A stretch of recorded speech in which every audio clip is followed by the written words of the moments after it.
for 28 years. My father introduced me with a punchline that never felt like a joke, claiming I was too pretty to be his. But 6 weeks before my wedding, the laughter died. He slid a DNA consent form across the table and told me to prove I belonged, or he would not show up. I picked up the pen, knowing the results would not just expose a lie, they would burn his entire world to the ground. My name is Juliet Collins, and for 28 years, I have been the punchline to a joke that nobody actually found funny. It was always the same routine at country club mixers or holiday dinners.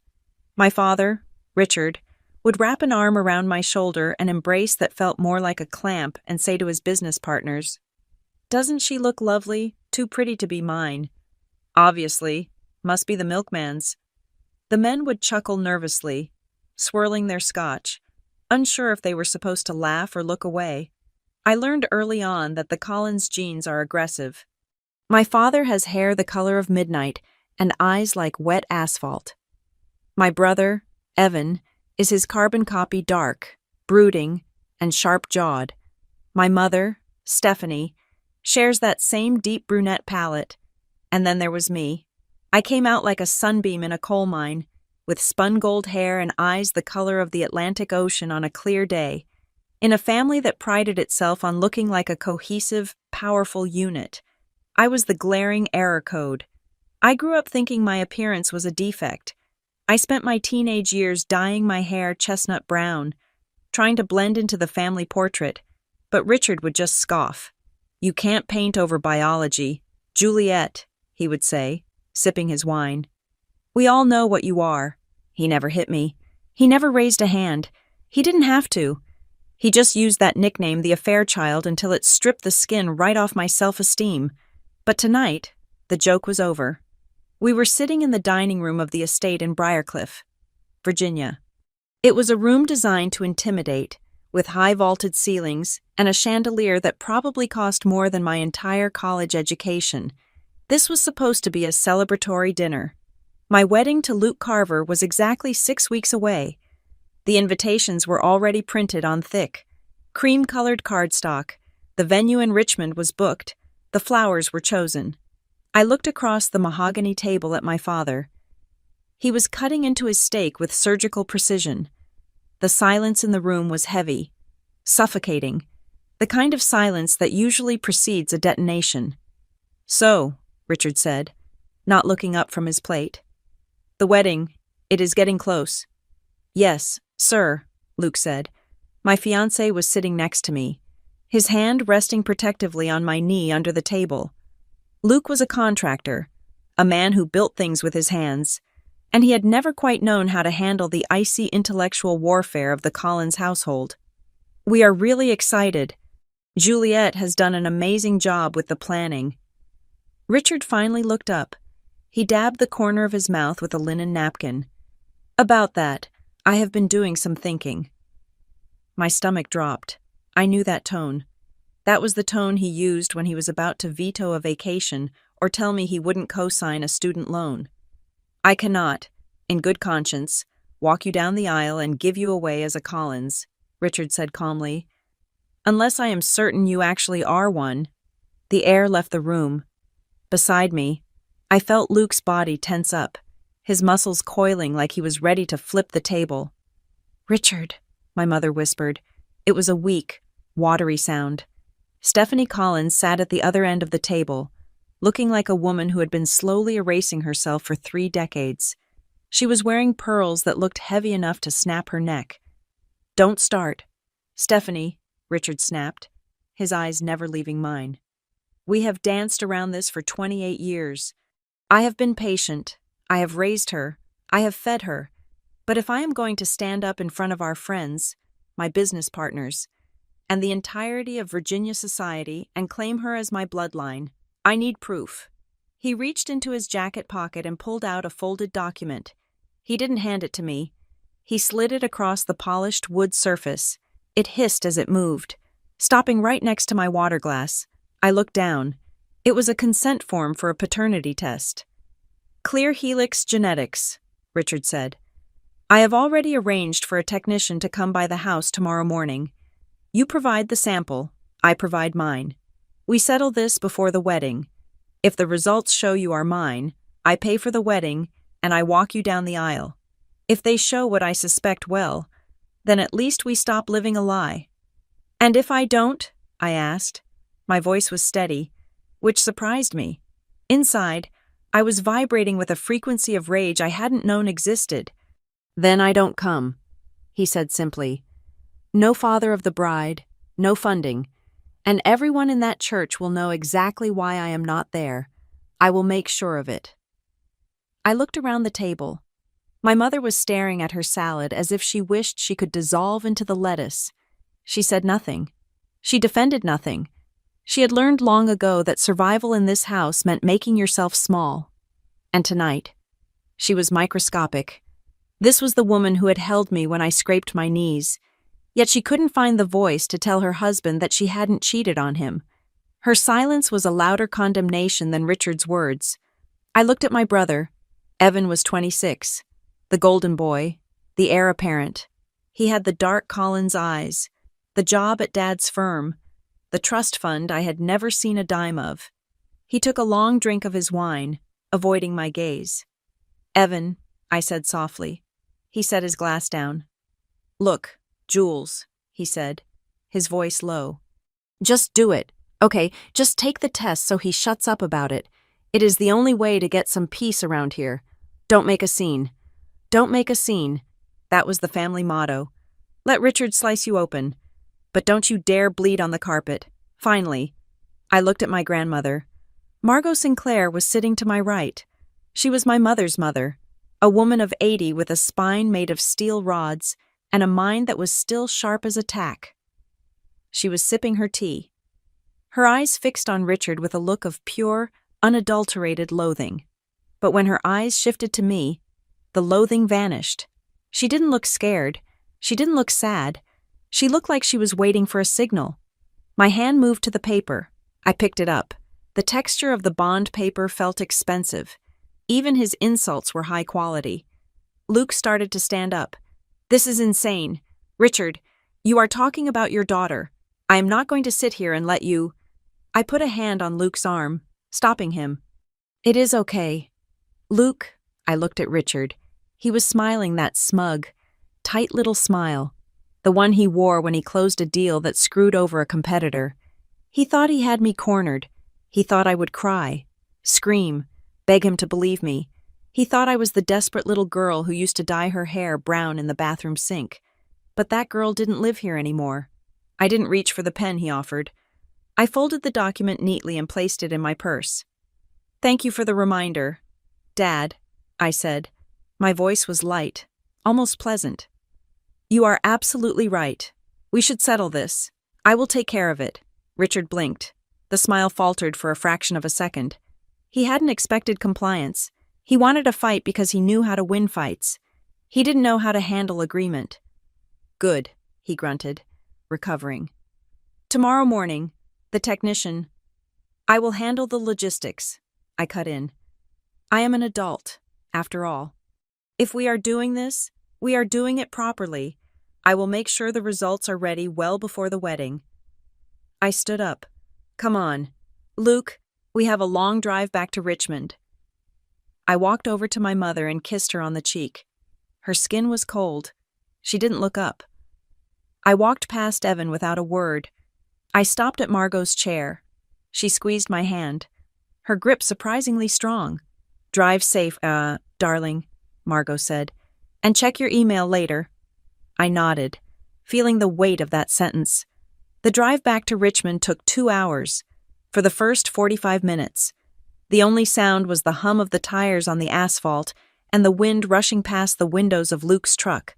Luke was gripping the steering wheel so hard his knuckles were white. He was a good man, a simple man in the best way possible. He loved me.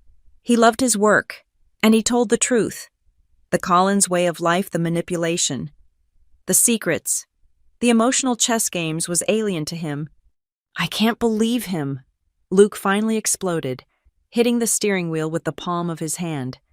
I swear, Juliet, if he wasn't your father questioning your mother's fidelity at the dinner table, threatening our wedding, it is sick, It is psychologically sick. He looked over at me, expecting to see tears. He reached out to comfort me. Babe, I am so sorry. You don't have to do this. We can elope. We can get married in the backyard. We don't need his money, and we definitely don't need his permission. I turned to look at him, the passing streetlights rhythmically illuminating my face. I am not sad. Luke, I said. He glanced at me, confused. What? I am not sad, I repeated. And we are not eloping. I reached into my purse and pulled out the DNA consent form. I stared at it in the dim light. He wants a show, I said, my voice dropping an octave, losing the polite daughter facade I had worn at the table. He wants a public trial. He wants to stand in front of everyone and prove that I'm a bastard, so he can finally justify why he has treated me like garbage for 28 years. He wants to be the victim. I ripped the form in half. Then I ripped it again. He thinks this test is going to humiliate me, I said. He thinks it is going to prove I don't belong. Luke slowed the car down slightly, sensing the shift in the atmosphere. Juliet, what are you thinking? I looked out the window at the dark silhouette of the Virginia trees. My mind was racing, connecting dots I hadn't looked at in years. I thought about the way Margot had looked at me. I thought about a specific conversation I had with her 3 years ago. When I turned 25, flashback, Margot had called me into her study. She had handed me a thick manila envelope. These are your birth records, she had said. Not just the certificate, the hospital bracelets, the discharge papers, the billing receipts. Your mother was out of it when we left the hospital. Richard was busy with work. I kept everything. Why are you giving me this? I had asked.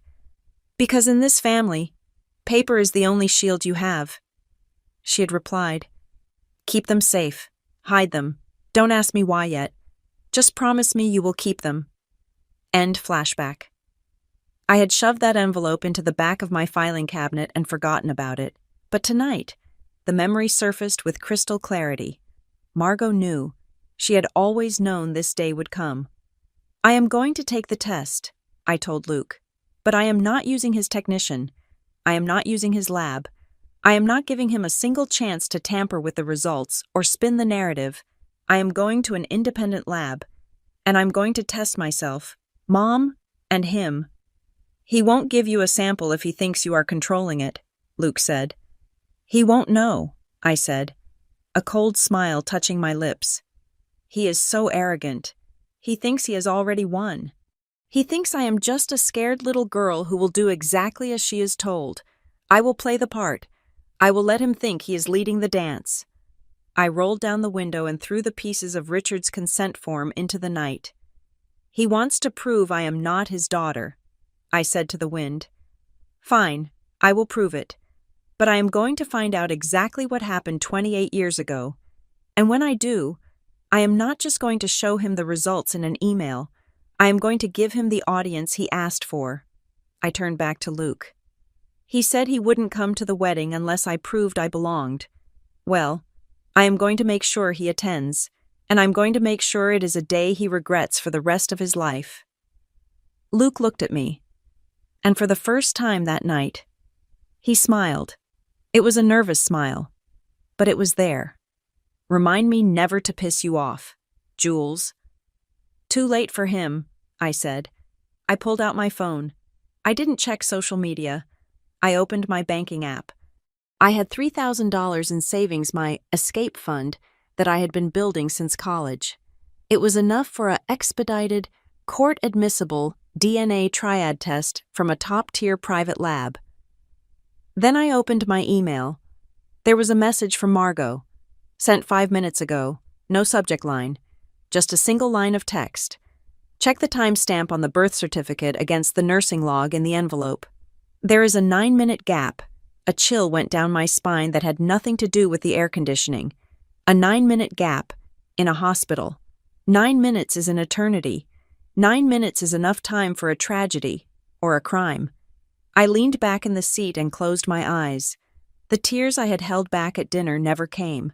They had evaporated, replaced by cold, hard resolve.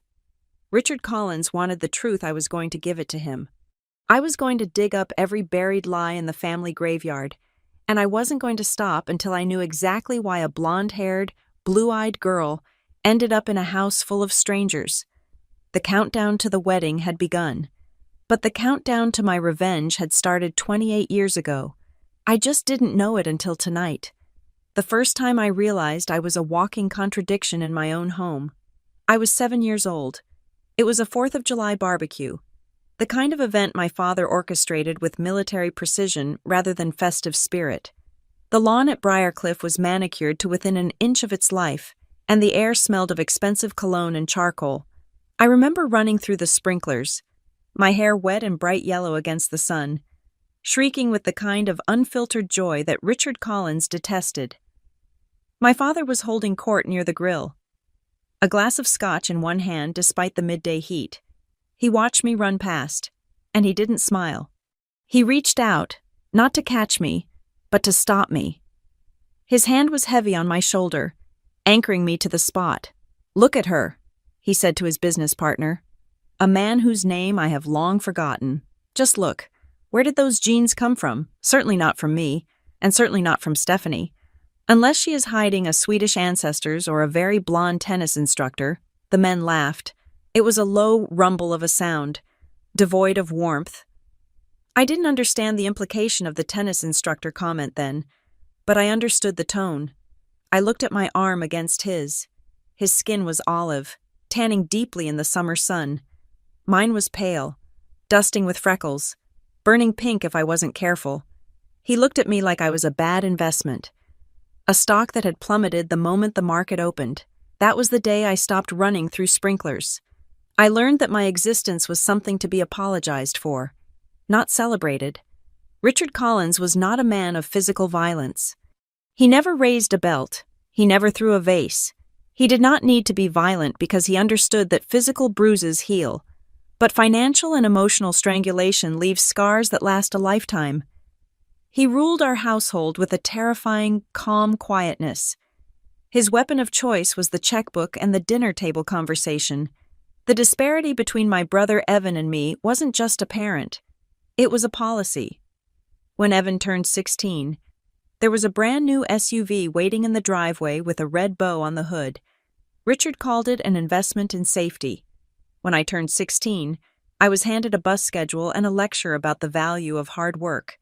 When it came time for college, Evan was ushered into his university of choice with full tuition paid, a luxury apartment off campus, and a monthly allowance that rivaled a teacher's salary.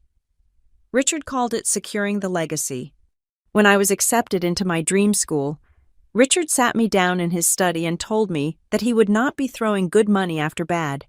He said that since my lineage was questionable, my inheritance was non-existent. I took out loans. I worked double shifts at a dive bar downtown, coming home smelling of stale beer and grease at 3 a.m, studying until my eyes blurred. I paid for every textbook, every credit hour, every meal, and every time I came home for a holiday, exhausted and thinner than before. Richard would look at me with that same cold detachment and ask if I was finally ready to admit that I didn't have the stamina for the real world. He wanted me to fail. That is the truth I carried in my chest like a stone. He wanted me to fail so he could point to it and say, "See, she does not have the Collins drive. She is not one of us." But the person who suffered the most wasn't me. It was my mother. Stephanie Collins was a woman trapped in a glass box, gasping for air while everyone outside watched and did nothing. I used to wonder why she didn't leave him, why she didn't pack a bag, grab me, and drive until the gas ran out. But Richard had constructed a cage made of psychological warfare. If she defended herself, if she screamed that she had never been unfaithful, Richard would raise an eyebrow and say she was protesting too much. He would say that only a guilty woman gets that hysterical, if she stayed silent, refusing to dignify his accusations with a response. He would nod slowly and say her silence was an admission of guilt. There was no winning. There was no exit. He used me as the whip to keep her in line. If she wanted to buy new curtains, he would bring up my tuition. If she wanted to go on a trip with her friends, he would ask if she was going to meet the same man she met 28 years ago. I watched my mother shrink. I watched her voice get quieter, her opinions fewer. I watched her start taking long naps in the afternoon and finding solace in glasses of Chardonnay that started earlier and earlier in the day. There was a year, when I was 20, that she had a breakdown. The pressure had finally snapped something vital inside her. She spent 2 weeks in a private facility to manage severe anxiety and exhaustion. When she came home, fragile and trembling, Richard didn't offer comfort. He offered judgment. He told the family, in hushed, mock-concerned tones, that Stephanie's guilt was finally eating her alive. He spun her mental health crisis into evidence of her infidelity. He made her pain about him. Margot, my grandmother, was the only one who saw the machinery behind the curtain. One afternoon, while we were gardening, one of the few activities Richard deemed appropriate for women and thus ignored, she told me the truth about him. "He does not love people, Juliet," she had said, snapping the stem of a dead rose with surprising force. "He loves the name. He loves the idea of the Collins dynasty. Anything that threatens the purity of that image is an enemy. You are not just a daughter he doubts. You are a blemish on his ego. And Richard would burn this whole house down before he let a blemish survive." That context was playing on a loop in my head as Luke and I sat in our apartment in Richmond. It was late, past midnight. The adrenaline from the dinner had faded, leaving behind a cold, sharp clarity. Luke was sitting at the kitchen island, staring at the wall, a beer untouched in front of him. He looked at me, his expression dark.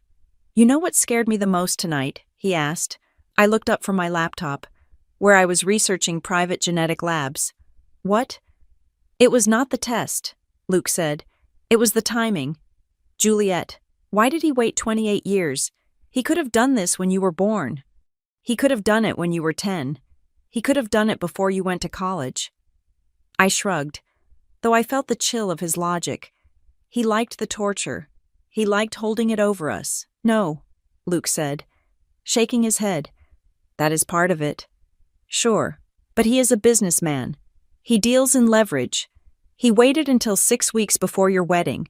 He waited until the invitations were sent. He waited until the stakes were as high as they could possibly get." Luke leaned forward, his voice dropping. "He does not just want to know if you are his daughter. He wants to destroy you publicly, if that test comes back negative. He is not just going to send you a private email. He is going to announce it. He wants to stand up in that church, or at the rehearsal dinner, and present the evidence. He wants to play the victim in front of the biggest audience he can gather. He wants to be the martyr who raised another man's child, and he wants you to be the fraud." I stopped typing. The cursor blinked on the screen, a steady, rhythmic pulse. Luke was right. I had been thinking about this as a quest for truth. But for Richard, it was a staged execution. He had invited the audience. He had set the date. He had probably rehearsed his speech. Every family gathering where he cracked a joke about my hair color. Every Christmas toast where he made a subtle dig about loyalty, it was all preparation. He had been grooming our relatives, our friends, and his business partners to take his side. He had planted the seeds of doubt for decades, so that when the tree finally fell, everyone would say they saw it coming. He wanted a trial. I closed my laptop with a snap. The sound echoed in the small kitchen. "If he wants a trial," I said, my voice steady. "Then he needs to be prepared for the evidence to be cross-examined." I walked over to the window and looked out at the streetlights of Richmond. I thought about Evan, the golden boy who was too afraid of losing his allowance to defend his sister. I thought about my mother, popping pills to numb the shame of a crime she never committed. And I thought about Richard, sleeping soundly in his mansion, convinced that he held all the cards. He thought the DNA test was his ace in the hole. He thought science would vindicate his cruelty. I am going to give him exactly what he asked for. I told Luke, I am going to give him the most public, undeniable, scientifically backed reveal this family has ever seen. I turned back to the room, and for the first time in my life, I didn't feel like the victim of the Collins family drama. I felt like the director. But, I added, feeling the weight of Margot's secret envelope in my mind. He is assuming the story ends with him being right. He has no idea that he is not the author of this tragedy. He is just a character, and I am about to write him out of the script. The next morning, I would call Clear Helix. I would set the wheels in motion. But I wasn't just looking for a paternity match. I was looking for the 9 minutes that my grandmother had warned me about. Because if Richard wasn't my father, and Stephanie wasn't an adulterer, then the answer didn't lie in a bedroom affair. It lay in the sterile, fluorescent-lit hallways of a hospital almost 3 decades ago. And unlike my mother, I wasn't going to be silent. I was going to scream the truth so loud it would shatter the windows of the Ashford Yacht and Country Club. Richard wanted a show fine. I would give him the performance of a lifetime. I did not sleep that night. Instead, I turned my dining room table into a war room. The first step was selecting the battleground. Richard assumed we would use the concierge medical service he had on retainer, a private doctor in Alexandria who played golf with him on Sundays and likely knew how to make uncomfortable medical realities disappear for the right price. I was not going to give him that home field advantage. I needed a fortress of scientific neutrality. I spent 4 hours researching genetic laboratories, bypassing anything with a local office in Virginia where a Collins name drop might carry weight. I settled on Clear Helix Genetics based in California. They were AABB accredited, specialized in court-admissible forensic testing, and most importantly, they had zero connection to the East Coast social circle my father dominated. They did not care about the Briarcliff estate or the upcoming wedding of the season. They only cared about alleles and markers. The next morning, I initiated the protocol. I did not ask Richard for permission. I sent him a DocuSign agreement from Clear Helix, outlining a legal chain of custody triad test. The terms were explicit. A neutral third-party collector would visit his office to verify his identity. Take the swab and seal it instantly. I would do the same. My mother would do the same. No private doctors, no lost samples, no room for error. I included a brief note in the email. Since we are proving the truth, let us make sure it stands up in a court of law. I have arranged the collection. Please sign attached. He signed it within 12 minutes. I could almost feel his arrogance radiating through the screen. He probably thought my insistence on legal procedure was cute. A child playing at being a lawyer. He did not realize that by signing, he had just locked himself into a process he could not manipulate. The hardest part was Stephanie. I drove to the house in Briarcliff around 10 in the morning, knowing Richard would be at the firm. My mother was in the sunroom, arranging hydrangeas with trembling hands. When I explained what I needed, she froze. She looked at the sterile swab kit in my hand as if it were a loaded weapon. "He will be so angry if he knows you came here," she whispered. "He already knows," I said, keeping my voice gentle but firm. He signed the consent. "Mom, we are doing this. I need your sample to prove that I am yours. If I test just against him, he can spin it. He can say you stepped out. But if I match you and not him, it proves half the story. If I match neither, well, we cross that bridge if we get there." She sat down heavily on the floral love seat. "Juliet, look at me. I carried you. I remember the heartburn. I remember the kicks. I remember the way you screamed when you came out. You are my daughter." "Then help me prove him wrong," I said. "Please." She opened her mouth, and I swabbing the inside of her cheek. It took 10 seconds. As I sealed the tube, she grabbed my wrist. Her eyes were wet. "Whatever that paper says," she told me, her voice cracking, "you are the only thing in this house that I have ever truly loved." I kissed her forehead and left before I could crumble. I had the samples. I had the chain of custody. Now I needed the history. I returned to my apartment and opened the manila envelope Margot had given me. It smelled of old cedar and dust. Inside was a chaotic timeline of my first 24 hours on Earth. There was my birth certificate, smooth and official. There were billing receipts from Harborlight Women's Hospital. And then there were the nursing logs, photocopies of handwritten notes that Margot must have swiped or demanded decades ago. I spread them out. looking for the anomaly Margot had hinted at. It took me 2 coffees to find it, but once I saw it, I could not look away. On the official birth certificate, my time of birth was recorded as 11:51 at night. But on the copy of the nursing shift log, the handwriting noted Patient Collins, delivery complete, female infant, vital signs stable, 11:42 at night, 9 minutes. To a layman, 9 minutes is a rounding error. It is a slow clock. It is a nurse forgetting to write something down until she has washed her hands. But in a hospital, 9 minutes is a lifetime. 9 minutes is the difference between brain damage and health. 9 minutes is enough time to resuscitate, or, in a busy maternity ward with understaffed shifts, 9 minutes is enough time for a mistake. I picked up the phone and dialed the number for Clear Helix to confirm the courier pickup for the samples. While I waited on hold, I typed Harbor Light Women's Hospital 1996 scandal into the search bar. At first, there was nothing but generic accolades and fundraising gala photos. Richard's company had donated heavily to their new pediatric wing a decade ago, a detail that now felt less like charity and more like hush money. I dug deeper. I went into archived forums, the kind where disgruntled former employees vented before the posts were scrubbed by reputation management firms. I found a thread from 2004. A former billing specialist was ranting about records mismanagement in the late 90s. Deep in the comments, someone had replied, "Billing honey. That place had a wristband problem for 3 years before the board swept it under the rug. I know 2 families who walked out with the wrong chart. Thank God they caught it in the parking lot." My heart hammered against my ribs. Identification errors. I grabbed a legal pad and started a new list. Luke walked in just as I was taping the nursing log to the wall next to the birth certificate. He was still wearing his work boots, covered in drywall dust, but his face was grim. "You look like you are hunting a serial killer," he said, eyeing my wall of documents.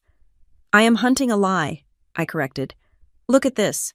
Luke, 9 minutes missing, a hospital with a rumor of protocol failures, and a father who is so sure I am not his that he is willing to bet a wedding on it." Luke set his keys down and walked over to the table. He looked at the paperwork, his contractor's eyes scanning for structural weaknesses. "Okay," he said slowly. "So you have a theory. You think you were switched, or you think the records were forged?" "I think Richard knows something," I said, "or he suspects something deeper than an affair. He has always accused Mom, but he never filed for divorce. Why? Because a divorce involves discovery. It involves lawyers digging into assets and timelines. He kept her close. He kept me close. He tortured us. But he kept us."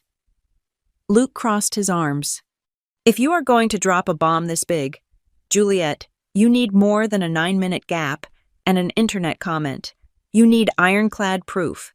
If you stand up in front of your family and say, 'Oops, wrong baby,' without a smoking gun, Richard will sue you for slander and win." "I know," I said. "I am making a list." I showed him the notepad. 1 certified copy of the original birth registry, not just the certificate. 2. The discharge papers with the bracelet codes. 3. The name of the shift commander on duty that night. 4. The person who signed the bracelet transfer. "I need to find the people who were in that room," I said. "Paper can be forged, memories can be bought, but mistakes leave a trail." Luke looked at me. A strange mixture of admiration and worry in his eyes. He reached into his back pocket and pulled out his phone. "Speaking of trails," he said, his voice tight, "I got an email from Richard's lawyer today." I froze. "What?" "They sent over a draft of a prenuptial agreement," Luke said, "and a modification to a trust fund document I did not even know existed." He handed me the phone. I scrolled through the dense legalese until I found the highlighted section. It was a conditional clause regarding the release of funds for the wedding and a future settlement. Clause 14B, release of any and all financial assets from the Collins Family Trust is contingent upon the beneficiary providing genetic verification of direct patrilineal descent.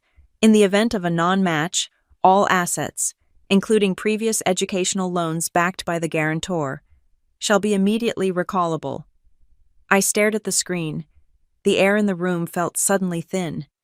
He is not just cutting me off, I whispered. He is retroactively billing me. He wants to recall the loans he co-signed. He wants to bankrupt us before we even say, I do. He is expecting you to fail the test, Luke said.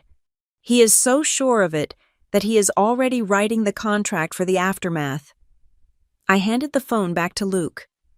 My hands were shaking, not from fear, but from a cold, crystallizing fury. Richard was not waiting for the results.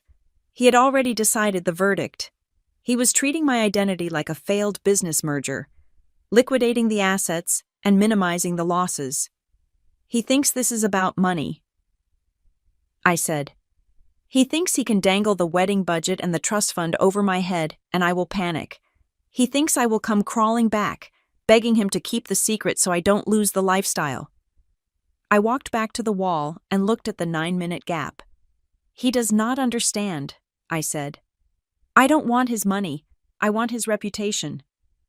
I picked up a red marker and circled the name of the attending nurse on the photocopy of the log. The handwriting was jagged, rushed. D. Kearney. Luke, I said. I need you to help me find D. Kearney. She was the head nurse on the night shift at Harbor Light in 1996. If anyone knows why the time changed, it is her. Luke nodded. I have a buddy who is a private investigator for insurance fraud. He has access to databases we don't. I will send him the name. Do it, I said. And tell Richard's lawyer you are reviewing the documents. Stall him. Let Richard think we are sweating over the money. Let him think he has the upper hand. I looked at the consent forms for the DNA test. Sitting on the counter, ready for the courier. The DNA is just the surface, I said, more to myself than to Luke. It is going to come back as a mismatch. I know it. Richard knows it. But he thinks the story ends there. He thinks the mismatch proves Mom is a cheater and I am a bastard. I tapped the red circle around D. Kearney's name. He has no idea that the mismatch is just the key to the real door.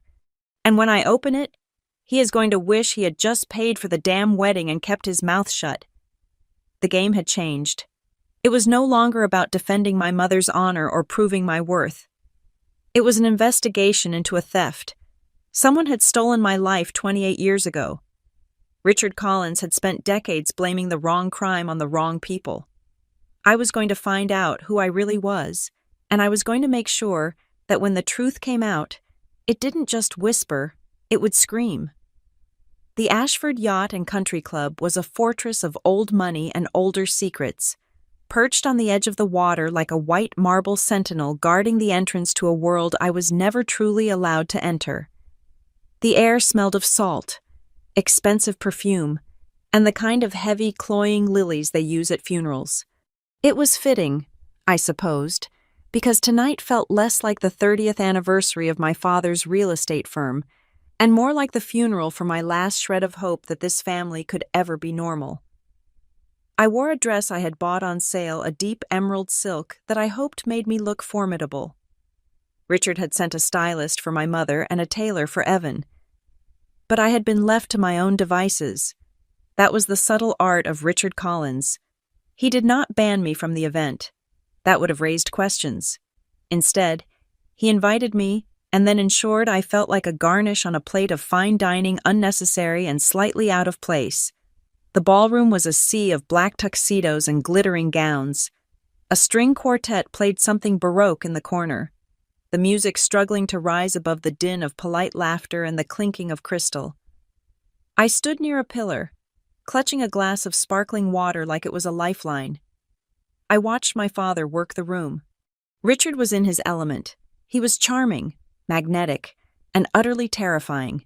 He placed a hand on the back of a senator, laughed at a joke made by a developer, and kissed the cheeks of wives who were terrified of him. To the world, he was the titan of Virginia industry, the benevolent patriarch. To me, he was the man who had slid a paternity test across a mahogany table like it was a death warrant. "Smile, Jules," a voice said beside me. "You look like you are at an autopsy." I turned to see Evan. He looked dashing in his custom tuxedo. His dark hair slicked back, a mirror image of the man holding court in the center of the room, but his eyes were tired. He held a scotch, his third by my count, and his grip was tight. "Maybe I am," I said, keeping my voice low. "We are just waiting to see whose body is on the table." Evan winced. He took a long sip of his drink. "Don't start. Just get through the speeches, eat the cake, and go home. Dad is in a mood tonight. He feels vindicated." "Vindicated?" I asked, turning to face him fully. "Because I agreed to his test. He thinks that is a victory." "He thinks he has you cornered," Evan said, looking away, scanning the crowd as if searching for an exit. "He thinks you are going to back down before the results come in. He thinks you will quietly disappear from the wedding photos to save face." "He doesn't know me at all," I said. Evan looked at me then, really looked at me, and for a second, I saw the brother I used to play hide and seek with before the weight of the Collins name crushed him. "Just be careful, Juliet. He has the microphone tonight, and you know how he loves an audience." Before I could respond, the lights dimmed. A spotlight cut through the darkness, illuminating the small stage at the front of the room. Richard walked up the steps, the applause rippling through the crowd like a wave. He adjusted the microphone, waiting for the silence to be absolute. He thrived on that silence. It was the sound of control. "Thank you," Richard said, his voice smooth as velvet. 30 years. It seems like a lifetime. And yet, it feels like only yesterday I was signing the deed on my first building. He went through the standard motions. He thanked his partners. He made a self-deprecating joke about the economy. Then, he turned his gaze to the family table, right where we were standing. "A man does not build a legacy alone," Richard said, his eyes locking onto Evan. "I look at my son, Evan, and I see the future. I see the strength, the intellect, and the pure Collins determination that will carry this company for another 30 years. Stand up, Evan." The spotlight swung to my brother. Evan stood, nodded, and forced a smile that didn't reach his eyes. The room applauded. It was a coronation. "And my wife? Stephanie," Richard continued. The light moved to my mother. She sat frozen, her face a mask of pale foundation and fear. "Thank you for your patience. You have endured much to keep this house standing. You have weathered storms that would have broken lesser women." The phrasing was specific. Endured, weathered. He was not praising her loyalty. He was highlighting her burden. He was telling the room that being married to her was a charity project he had graciously undertaken. Then, the light moved. It hit me. I blinked against the glare. Feeling 500 pairs of eyes shift toward me, I stood straighter, refusing to flinch. "And Juliet," Richard said. He let the name hang in the air for a moment too long. "My daughter. We are all so looking forward to her wedding next month." There was a polite murmur of agreement from the crowd.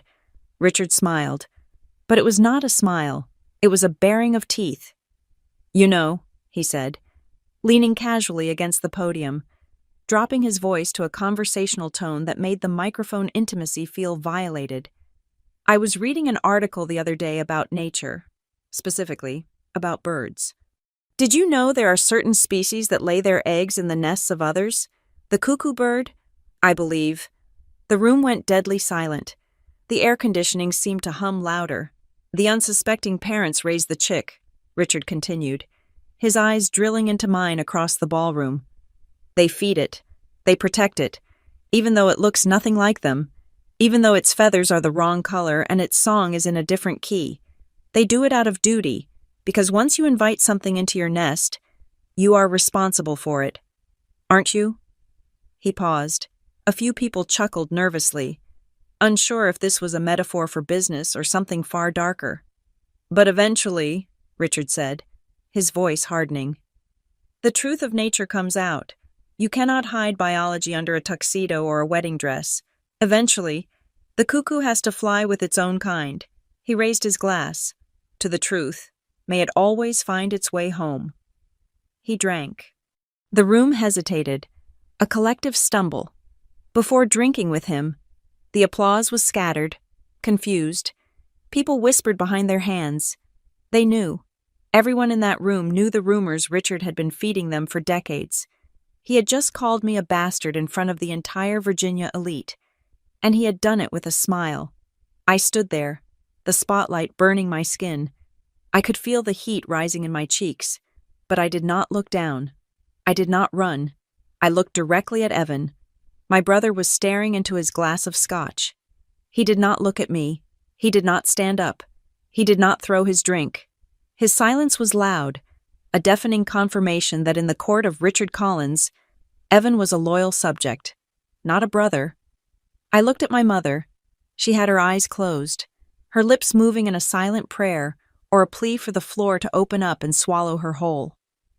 Richard descended the stairs, the crowd parting for him. He walked straight toward me.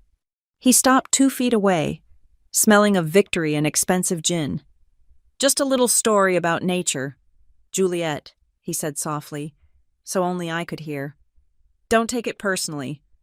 I looked him in the eye. I didn't see a father. I didn't even see a monster. I saw a man who was terrified of something I couldn't yet name. "I will remember tonight," I said. My voice was steady, clearer than I expected. "And I promise you, Richard, everyone else in this room will remember it too, but not for the reason you think." I turned on my heel and walked away. I did not run. I walked with the cadence of a woman who had just declared war. I headed for the terrace doors, needing oxygen. The night air was cool and damp, a stark contrast to the stifling atmosphere inside. I walked to the stone railing and gripped it, my knuckles turning white. A moment later, the door opened behind me. It was Stephanie. She was gasping for air, her hand clutching her chest. Margot was right behind her, looking like a fury in a silk shawl. "He can't do that," Stephanie sobbed. "He can't say those things, not in front of everyone." "He just did," Margot snapped, though her anger wasn't directed at my mother. She moved to Stephanie and rubbed her back, her eyes fixed on me. "He is escalating. He feels the ground shifting, and he is trying to burn the map." "Why?" I asked.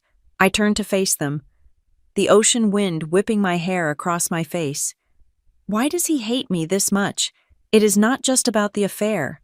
Grandma, even if Mom had cheated, men forgive, or they divorce. They don't spend 28 years conducting a psychological experiment on their child. He enjoys it. He likes humiliating us." Stephanie wiped her eyes, her mascara smearing. "He has always been jealous, possessive. He couldn't stand that you were different." "No," Margot said sharply. Her voice cut through the sound of the waves. "It is not jealousy, Stephanie. It is distraction." I looked at my grandmother. "What do you mean?" Margot stepped closer to me, her face illuminated by the light spilling from the ballroom windows. Inside, the party continued, a grotesque pantomime of happiness. "Richard Collins does not do anything without a profit motive," Margot said. "If he is selling the story of the adulterous wife and the illegitimate daughter, it is because he is trying to keep people from looking at the alternative." "The alternative being what?" I asked. "That he is not my father." "That he knows exactly what happened that night," Margot whispered. The wind seemed to carry her words away, but I caught them. "The night you were born, Juliet, it was chaotic, but Richard was not confused. He was managing." "Managing what?" "The hospital administration," Margot said. "I saw him, while your mother was hemorrhaging, while the nurses were running around. Richard was not by her bedside. He was in the hallway, talking to a man in a suit. He looked composed. Too composed for a man whose wife was bleeding out and whose child was in distress." I felt a cold shiver that had nothing to do with the weather. "You think he knew about the 9 minutes?" "I think Richard has never been a victim in his life," Margot said. "And if he is pushing this paternity test so hard, it is because he is certain of the outcome. But why is he certain? That is the question you need to ask." She grabbed my arm. "He is not afraid of the truth. Juliet, he is afraid of your truth, but he seems very comfortable with his own version. which means his version is protected. My mother looked up, her eyes wide. Mom, what are you saying? I am saying, Margot said, looking back at the ballroom where Richard was laughing with a client, that your husband is a man who fixes problems. And 28 years ago, maybe he didn't just fix a business deal. Maybe he fixed a family. I stared at the closed doors of the yacht club. The pieces were shifting in my head. The 9-minute gap, the missing records, the donation to the hospital wing, and now, Richard's absolute confidence. He wasn't gambling on the DNA test. He knew the result because he had likely engineered the scenario that created it. He wasn't the cuckoo's victim. He was the one who built the nest. I have to go, I said. I can't be here. Go, Margot said. Take your mother's car. I will get her home. I ran to the parking lot, my heels clicking on the pavement like a countdown. I got into the car and locked the doors, my heart racing. I needed to talk to Luke. I needed to hear a voice that wasn't poisoned by Colin's toxicity. My phone buzzed on the passenger seat. It was a text from Luke. I picked it up, expecting reassurance, expecting him to tell me he loved me. Instead, the screen read, I heard from the PI. He found Dee. Kearney. She is terrified. Jules. She hung up the second I mentioned the hospital, but before she did, she said something you need to know. She said, if you want to know about the Collins baby, ask about the other one. I stared at the phone. The other one. A second text came through immediately after. If you want to end this, you have to be ready. This isn't just about an affair. Juliet, you need to prepare yourself for a truth that is heavier than infidelity. I think there is someone else out there. I dropped the phone. The engine idled, the vibration humming through the seat. Richard's speech about the cuckoo bird replayed in my mind. Nature playing tricks, the child in the wrong nest. He wasn't speaking metaphorically. He was mocking me with the literal truth. I put the car in gear and peeled out of the Ashford Yacht and Country Club. The tears finally came, hot and angry. I wasn't just fighting for my name anymore. I was fighting for a ghost that had been living in the shadow of my life for 28 years. And if Richard Collins thought he could keep us both buried, he was about to learn that the dead have a nasty habit of waking up. The rain in Virginia does not wash things clean. It just makes the mud deeper. It was a Thursday night, 3 days after the disastrous party at the yacht club, and the sky had opened up with a violence that rattled the windows of my apartment in Richmond. I was sitting on the floor of my living room, surrounded by the ghosts of my investigation, the photocopied nursing logs, the list of names, the sticky notes connecting dates and times. Luke was in the kitchen making tea, trying to keep the atmosphere normal, but the air was so thick with tension it felt hard to breathe. We were waiting. Clear Helix had promised a turnaround time of 72 hours for expedited legal processing. It was hour 71. My laptop was open on the coffee table, the screen glowing like a vigilant eye in the dim room. I kept refreshing the inbox. Every time the page reloaded, my heart hammered against my ribs. I told myself I was ready. I told myself I knew what was coming. I was prepared to see the confirmation that Richard Collins was not my father. I had spent 28 years being told I did not belong, and I was finally ready to agree with him so I could be free of him. Then, the notification sound chimed. It was a cheerful, innocent ding that had no business announcing the end of my life as I knew it. "Juliet," Luke called out from the kitchen, the kettle whistling in the background. "It is here," I said. My voice sounded hollow, like it was coming from someone else. I pulled the laptop onto my lap. My hands were trembling so badly I had to steady my right hand with my left, just to navigate the trackpad. The subject line was purely administrative. Clear Helix Genetics Case Number 49221. Secure results available. I clicked the link. I entered my password. I waited for the spinning wheel to resolve into a PDF document. The file opened. I skipped the legal disclaimers. I skipped the methodology definitions. I scrolled straight to the table at the bottom of page 1. Subject 1, Richard Collins. Subject 2, Juliet Collins. Relationship probability paternity. Result 0.00%. Excluded. I let out a breath I did not know I was holding. There it was. The scientific validation of every cold shoulder, every snub, every a Fairchild joke. He was right. He was not my father. I felt a strange, jagged mixture of relief and grief. I was not a Collins. I was free. I scrolled down to the next section. I needed to see the confirmation of my mother. I needed to see the 99.9% match that would prove she was my only parent, the only person who had ever truly claimed me. Subject 1, Stephanie Collins. Subject 2, Juliet Collins. Relationship probability maternity. Result 0.00%. Excluded. I blinked. I leaned closer to the screen. I wiped my eyes, thinking perhaps the contact lenses I had been wearing for 14 hours were blurring my vision. I read it again. Result 0.00%. Excluded. The room tilted. I mean that literally. The floor seemed to pitch sideways like the deck of a ship in a storm. My stomach lurched into my throat. No, I whispered. I scrolled up. I checked the case numbers. I checked the names. Stephanie Collins. Juliet Collins. Maybe there was a mistake. Maybe they swapped the samples. Maybe the control fluid was contaminated. I read the summary paragraph below the data tables. The language was clinical, devoid of mercy. Based on the analysis of 15 short tandem repeat loci, the probability of maternity is 0. The donor of sample B is not the biological offspring of the donor of sample A. The results are conclusive and legally admissible. Juliet. Luke was standing over me now, 2 mugs of tea in his hands. He saw my face and set the mugs down on the table with a clatter. Juliet, what is it? Did he pay them off? I could not speak. My tongue felt like it had swollen to twice its size. I turned the laptop toward him. Luke read the screen. He read it once, his brow furrowing. He read it again. He looked at me, his eyes wide with a horror that mirrored my own. Wait, he said. That is impossible. That says you are not neither of them. I am not her daughter, I choked out. The words tasted like ash. Luke, I am not her daughter.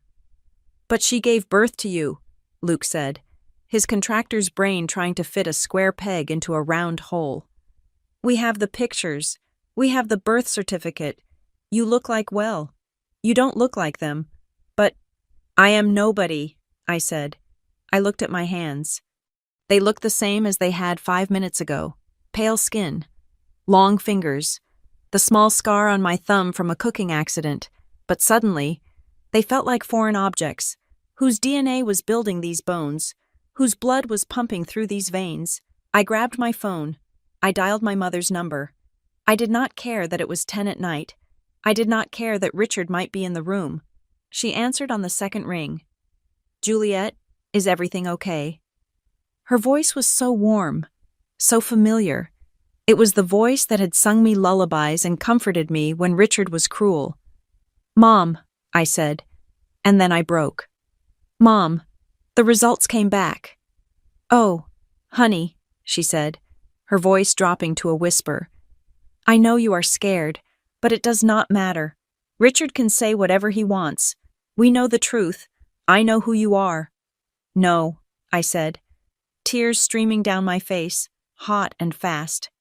No, you don't. Mom, you don't know. What are you talking about? Open your email, I said. I forwarded it to you. Open it now. I heard the rustling of fabric, the sound of her moving to her iPad. I heard the tap of the screen. Then, silence. The silence stretched for 10 seconds, 20 seconds. Then, a sound came through the phone that I will never forget as long as I live. It was not a scream. It was a gasp, a sharp intake of air like someone had just been punched in the solar plexus. This is wrong, Stephanie said. Her voice was high, frantic. This is broken. The machine is broken. It is not broken, Mom, I said. It is a legal test. It is 0%. For both of you. That is not possible, she shouted. and I heard the iPad clatter to the floor. I was there. I was in that room. I felt the pain. I remember the doctor putting you on my chest. You were slippery and crying, and you had that little red mark on your forehead. I nursed you. I know my own child. You nursed a child, I said, feeling the cold logic of the investigation settle over my grief like a shroud. But you didn't nurse your biological daughter. Stop it, she cried. Stop saying that. You are mine. You are my Juliet. Mom, listen to me, I said, trying to steady my voice. Is Grandma there? Put Grandma on. She is in the guest room, Stephanie stammered, weeping openly now. Get her, I commanded. A minute later, Margot's voice came on the line. She sounded awake, alert. Juliet, talk to me. Did you see the results? I asked. I'm looking at them now, Margot said. Her voice was steel. She was not crying. 0 match for Stephanie. How? I asked. How does that happen? Grandma, how does a woman give birth and leave with a different baby? The 9 minutes, Margot said instantly. The 9 minutes, the gap in the nursing log, the time between 11:42 and 11:51. The hospital, I whispered. It is the only explanation, Margot said. Stephanie was under heavy sedation after the epidural complications. Richard was occupied. The nursery was understaffed. We always knew something was wrong that night. Juliet, we just thought the secret was infidelity. We never imagined it was theft. My mind raced back to the text Luke had received from the private investigator. Ask about the other one. Dee, Kearney knew. The billing clerk knew. There were 2 babies, 2 girls, and for 28 years, I had been living in the wrong house, fighting for the love of a man who wasn't my father, while my real parents were where, and the real Juliet Collins. Where was she? Oh my God, I said, the realization hitting me with the force of a physical blow. There is another girl. There is a real Collins daughter out there. And she probably looks just like Evan, Margot said grimly. Before I could process that, another notification pinged on my laptop, then another on my phone. Then Luke's phone buzzed. It was an email, a mass email. I looked at the sender, Richard Collins via Collins Group Executive Server. I looked at the recipient list. It was exhaustive. It included me, Evan, Stephanie, Margot, Luke, but it also included the family lawyer, the wedding planner, the pastor of our church, the board members of his company, and every cousin and aunt in the Collins family tree. The subject line was typed in all caps, official statement regarding paternity and trust fund disbursement. He sent an email, Luke said, looking at his phone with disgust. He sent it to everyone. I opened it. My hands were shaking again. Dear family and friends, for nearly 3 decades, I have been the subject of whispered rumors and unjust accusations regarding my treatment of Juliet. I have been painted as a cold father and a suspicious husband. I have borne these insults in silence to protect the dignity of my wife. However, truth is the only foundation upon which a family can stand. As of this evening, I have received the independent DNA results from Clear Helix Genetics. As I have suspected for 28 years, the results confirm that I am not the biological father of Juliet. While this brings me no joy, it does bring vindication. I have been asked to support, finance, and endorse a lie. I will no longer do so, effective immediately. The wedding funds are frozen, and the trust access is revoked. I hope that Stephanie will finally offer the explanation she has owed me since 1996. I wish Juliet the best in finding her biological father, whoever he may be. Sincerely, Richard Collins. I stared at the screen. The arrogance was breathtaking. He had seen the result 0% paternity and stopped reading. He had been so eager to spike the football, so desperate to prove my mother was a whore and I was a bastard, that he hadn't scrolled down. He hadn't seen the second table. He hadn't seen that his wife was just as excluded as he was. He thought he had just won the war. He thought he had just destroyed my mother's reputation and cut me out of the family fortune with a single click. He does not know, I said, a strange, cold laugh bubbled up in my throat. It was the laugh of someone standing on the edge of a cliff and realizing they can fly.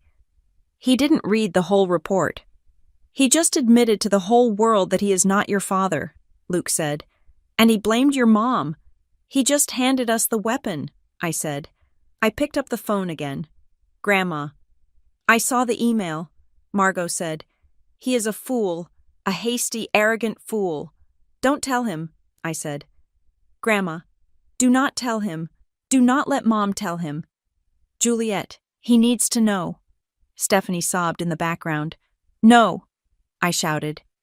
He does not get to know, not yet. He wants a public reckoning. He wants to drag this family through the mud. Fine, but we are going to do it on my terms. I looked at Luke. We need to find her. We need to find the other girl, the real Juliet Collins. Kit Hale, Luke said. What? The PI, Luke said, scrolling through his texts. He sent a follow-up while you were on the phone. D. Kearney didn't just give a warning. She dropped a name before she panicked. She said she checks up on the other girl sometimes online. Her name is Catherine Hale. She goes by Kit. She lives in Dayton, Ohio. Dayton, Ohio, 400 miles away. Get the car keys, I said to Luke. Now, Luke asked. It is pouring rain. It is late. Richard just declared war on my mother, I said, closing the laptop with a snap. He thinks the story is about adultery. I am going to bring him the one thing that proves him wrong. I am going to bring him his daughter. I stood up. The shock was still there, buzzing in my veins, but the paralysis was gone. I wasn't Juliet Collins, the affair child. I was a stranger who had been kidnapped by a clerical error. I had no name, I had no history, but I had a mission. I am going to find Kit Hale, I said, and then I am going to introduce her to her father. I looked at the email from Richard one last time. I wished Juliet the best in finding her biological father. Be careful what you wish for. Dad, I whispered. I grabbed my coat and walked out into the storm.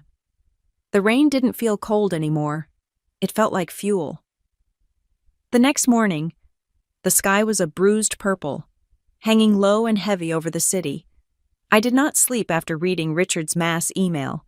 I spent the night staring at the ceiling, feeling the phantom limb of a family I never actually had.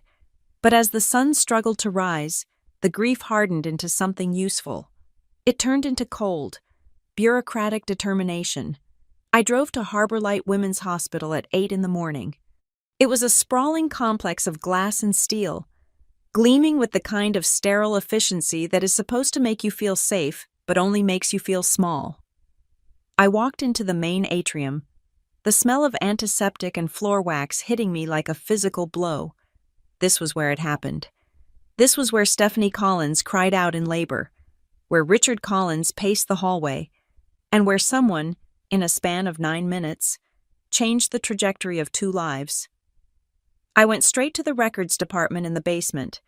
It was a windowless room fluorescently lit and staffed by women who looked like they had heard every sob story in the state of Virginia. I approached the counter, my ID and a notarized request form in hand. I need my full medical birth records, I told the woman behind the glass. Her name tag read, Patricia. Not just the summary, the full chart, nursing notes, shift logs, discharge vitals, everything from November 12th, 1996. Patricia sighed, typed my name into her computer, and clicked the mouse with a rhythmic, bored, steady beat. She stared at the screen for a long time. Then she frowned. She typed again, harder this time. That is odd, she muttered. What is odd? I asked, leaning closer to the glass. I have your admission, she said. I have the billing code, but the actual medical file, it is restricted. Restricted, I am the patient. You cannot restrict my own history from me. It says here, data not available per administrative hold. Patricia read. She looked up at me, her boredom replaced by mild confusion. Usually, this only happens if there is an active legal case or if the files were part of a system purge. But we digitized everything in 2010. Nothing should be missing. Check again, I said, my voice rising. Please, she shook her head. I am sorry, ma'am. The system is blank. It is like the file exists, but the contents have been scooped out. I stood there, my hands gripping the countertop until my knuckles turned white. It was the same wall I had hit my entire life, the Collins influence, even here, in the basement of a hospital. Richard's shadow, or the shadow of his money, seemed to block the light. As I turned to leave, defeated. A younger woman who had been filing papers at a desk behind Patricia stood up. She walked over to the water cooler, which was near the exit door. As I passed her, she didn't look at me, but she spoke. The late 90s, she said, her voice barely a whisper, looking straight ahead at the water cooler bubbles. I stopped. Excuse me? She glanced around to make sure Patricia wasn't listening. We had a migration issue, but not really. There are boxes. The Special Archive. Ask about the risk management files from 1996 to 1998. They don't put those on the main server. Why? I whispered back. She looked at me then, and I saw a flicker of nervous recognition. Maybe she had seen Richard on the news. Maybe she just knew the smell of a cover-up. Because those are the files that cost the hospital money. If it is in the Special Archive, it means someone paid to keep it offline. She walked away before I could ask her name. I walked back to my car, my heart hammering a frantic rhythm against my ribs. Risk management, paid to keep it offline. I sat in the driver's seat and called Margot. She answered on the first ring. They scrubbed the file, I said without preamble. Digital records are empty. A clerk told me they are in a special risk management archive. Of course they are, Margot said. Her voice was crisp, the voice of a woman who was done being surprised by corruption. Juliet, listen to me. I have been going through your grandfather's old ledgers.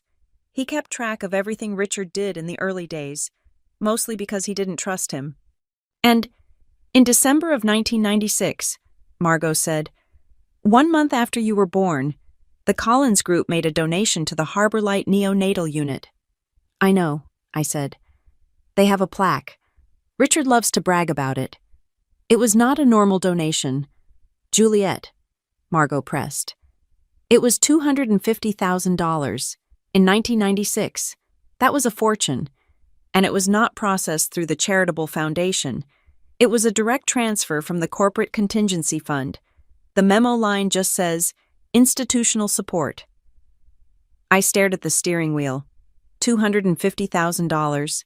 You don't donate that kind of money just out of the kindness of your heart. Not if you are Richard Collins. You pay that kind of money to make a problem go away. He bought them, I whispered. He didn't know about the switch. He knew something went wrong, maybe a mix-up they caught, or thought they caught, and he paid them to ensure it never made the papers. He paid for the silence that allowed the lie to rot for 28 years. He bought a clean reputation, Margot confirmed, and in doing so, he cemented a tragedy. I hung up. I needed a human connection. Paper trails were good, but paper couldn't look you in the eye and lie. I needed Denise Kearney. Luke had sent me her file. Denise Kearney, 64 years old, retired head nurse. She lived in a small coastal town called Southport in North Carolina. I sat in the parking lot of the hospital that had erased me and dialed her number. The phone rang 4 times. Hello? The voice was brittle. Sounding older than 64, it was the voice of a smoker, raspy and thin. Miss Kearney, I asked. My name is Juliet Collins. There was a silence on the other end so profound, I thought the line had gone dead. Then, I heard a sharp intake of breath. I don't know anyone by that name, she said.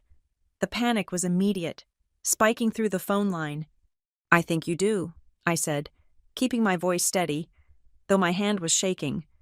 I was born at Harbor Light Women's Hospital on November 12th, 1996. You were the charge nurse on the night shift. I have been retired for 10 years, she said, her words rushing out. I don't remember patients. That was a lifetime ago. It was the night the computers went down. I lied, guessing, trying to keep her on the line. It was the night of the 9-minute gap in the logs. The night you had 2 baby girls born within minutes of each other. Me. And Catherine Hale. The sound she made was not a word. It was a whimper. It was the sound of a woman who had been looking over her shoulder for 3 decades and had finally seen the ghost she feared. "I can't help you," she said. "Please, don't call this number again." "Denise, wait," I pleaded. "I have the DNA results. I know I was switched. I am not trying to sue you. I just want to know." "You don't know what you are doing," she hissed. The aggression in her voice was pure terror. "You have no idea who you are dealing with. It wasn't just a mistake. It was they made us sign. If I talk, I lose my pension. I lose my house. They said they would destroy us." "Who?" I demanded. "Who said that? The hospital or my father?" "Do not dig up that grave," she said. "There are bodies in it you are not ready to see." The line went dead. I lowered the phone, my skin prickling with a cold sweat. They made us sign. That wasn't medical malpractice. That was a conspiracy. I drove back to the apartment, my mind racing. I needed legal armor. I couldn't just walk into this with righteous indignation. I needed a subpoena. I called a lawyer Luke had recommended, a shark in a cheap suit named Marcus Thorne, who specialized in civil litigation against insurance companies. I met him an hour later in a cramped office that smelled of stale coffee and old paper. I laid it all out, the DNA, the nursing logs, the donation, the blocked files, and Denise's reaction. Thorne listened, tapping a yellow pencil against his desk. When I finished, he whistled low and long. "You have a hell of a story, Ms. Collins," he said. "But right now, that is all it is, a story. The hospital will claim the records were lost in a purge. The donation will be justified as philanthropy. And this nurse, unless you get her under oath, her fear is hearsay." "So what do I do?" I asked. "We draft a complaint," Thorne said. "We name the hospital, the administrators from 1996, and we list John Doe's for the staff. We file it. That gives us subpoena power. Then we force them to open that special archive." "But if we file," I said, thinking of Richard, "it goes public. My father or the man who raised me will see it. He will use his lawyers to bury us before we even get to discovery." "That is the risk," Thorne agreed. "But right now, they are betting on your silence. They are betting you are just a confused girl who will give up when the door is locked." I stood up. "Draft it, but don't file it yet. I need one more thing before we pull the trigger." "What is that?" "I need the witness," I said. "I need Denise Kearney to look me in the face and tell me I am wrong." I went home. The storm had passed, leaving the streets wet and slick. Luke was waiting for me. He had printed out an article from the Richmond Gazette archives, dated February 1997. "Hospital protocol reviewed after alleged ID mix-up." "It is small," Luke said, handing me the paper. "Page 12, buried next to the car ads. A family claimed they were given the wrong baby for an hour. The hospital called it a brief procedural anomaly and said safeguards were updated, no names mentioned." "It wasn't an anomaly," I said, reading the text. "It was a practice run, or maybe we were the ones they didn't catch in an hour." My phone buzzed on the table. It was midnight. The screen lit up with a text message from an unknown number. The area code was Coastal Carolina. I picked it up. "Stop digging. You are a nice girl. I looked you up. You have a life. If you keep pushing, the hospital legal team will not just sue you. They will bury you. And your father, he is not the only powerful man involved. Someone will be destroyed if this comes out." It was Denise. She must have saved my number from the call logs. I looked at the message. She was trying to protect me, in her own twisted way. She was trying to warn me that I was standing on a landmine, but she didn't understand. I had already stepped on it. The explosion had already happened when I opened that DNA email. Now, I was just trying to survive the shrapnel. I typed a reply. I didn't threaten. I didn't beg. I just appealed to the one thing I knew she had left her conscience. I am not a nice girl anymore. Denise. I am a woman who doesn't know her own name, and the someone who was destroyed. It wasn't the powerful men, it was me. It was my mother. It was the girl in Ohio. We are already destroyed. The only question is whether you want to die with the truth in your throat, or if you want to help us breathe. I hit send. I watched the 3 dots appear, then disappear, then appear again. Finally, a reply came. Meet me, tomorrow, the Starlight Diner in Marrowdale. Come alone. If I see a lawyer, I leave. I showed the phone to Luke. Marrowdale, Luke said. That is a 4-hour drive. Then we leave at dawn, I said. She said come alone, Luke warned. She said she didn't want to see a lawyer, I corrected. She didn't say I couldn't bring my fiancé to wait in the car. I went to the window and looked out at the city. Somewhere out there, Richard was sleeping soundly, convinced he had purged the affair child from his life.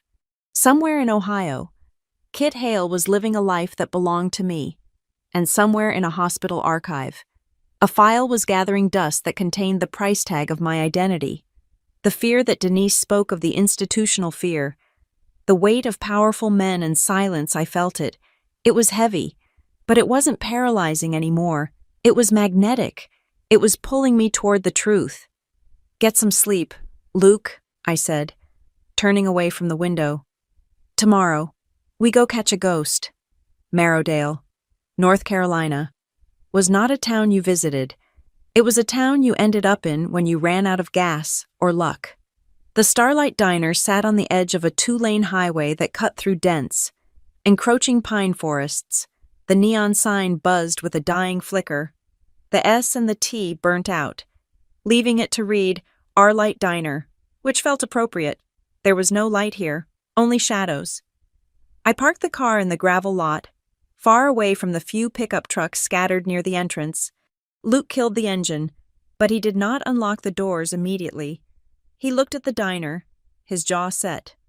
I don't like this, Jules, he said. She is scared. Scared people are unpredictable. She is the only lead we have, I said, unbuckling my seatbelt. Wait here. If I am not out in 45 minutes, come in, but not a minute sooner. She was specific. I stepped out into the humid air. It smelled of pine needles and old grease. I walked toward the entrance, clutching my purse against my side like a shield. Inside, the air conditioning was set to Arctic, a stark contrast to the muggy afternoon. The diner was a relic of the 70s, all vinyl booths and chrome that had lost its shine. I scanned the room. It was mostly empty, save for a trucker eating pie at the counter and an elderly couple in the corner. Then I saw her. Denise Kearney was sitting in the back booth, the furthest point from the door. She was smaller than I expected. In my head, the woman who had held the secret of my existence for 28 years was a towering figure, a villain. In reality, she was a fragile woman in a beige cardigan that swallowed her frame. Her hair was gray and thin, pulled back in a severe bun, and her hands were wrapped around a mug of coffee, shaking so violently that the dark liquid rippled in concentric circles. I approached the booth. She looked up, and her eyes went wide. They were pale, watery eyes, rimmed with red. Ms. Kearney? I asked softly. She didn't answer. She just stared at me, her gaze tracing the line of my jaw, the shape of my nose, the color of my eyes. It wasn't a casual look. It was an inspection. It was as if she were looking for a ghost. Sit down, she whispered. Her voice sounded like dry leaves scraping together. Don't stand there. You are drawing attention. I slid into the booth opposite her. The vinyl squeaked. Thank you for meeting me. She ignored the pleasantry. She leaned forward, her voice dropping to a harsh whisper. I almost didn't come. I have my bag packed in the car. After this, I am leaving. I am going to stay with my sister in Oregon. If they come looking, I won't be here. Who is they? Denise? I asked. The hospital. She let out a short, bitter laugh. The hospital is just a building, honey.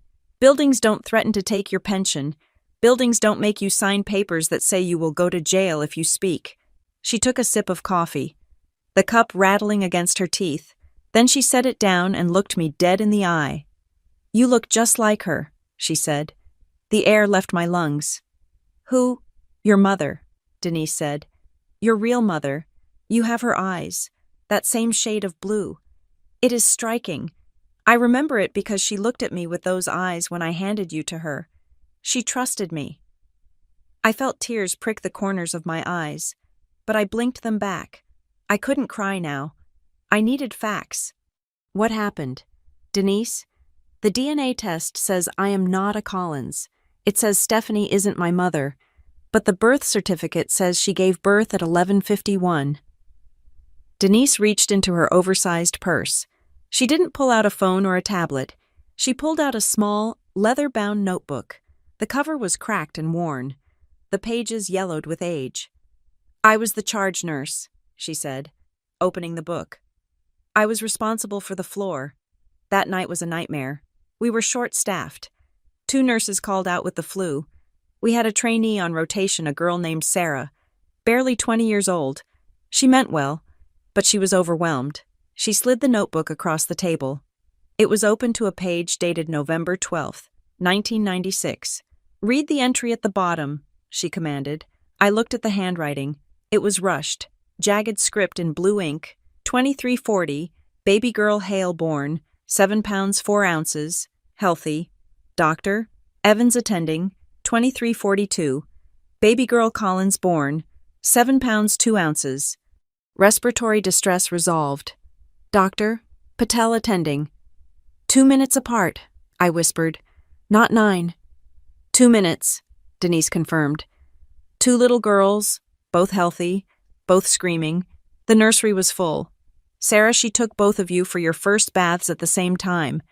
It was against protocol to do 2 at once, but we were backed up. She closed her eyes, as if the memory was a physical pain. The ID bracelets were loose. They slide off sometimes when the babies are that small and wet from the birth fluids. Sarah took them off to wash the wrists. She put them on the counter, side by side. I felt sick. She switched them. She didn't mean to, Denise said, her voice trembling. She washed you. She washed the other baby. She dried you off. And when she reached for the bands, she grabbed the wrong ones. She put the Collins band on the Hale baby, and the Hale band on the Collins baby. And nobody noticed, I asked, my voice rising. Shh, Denise hissed, looking around the diner. Keep your voice down.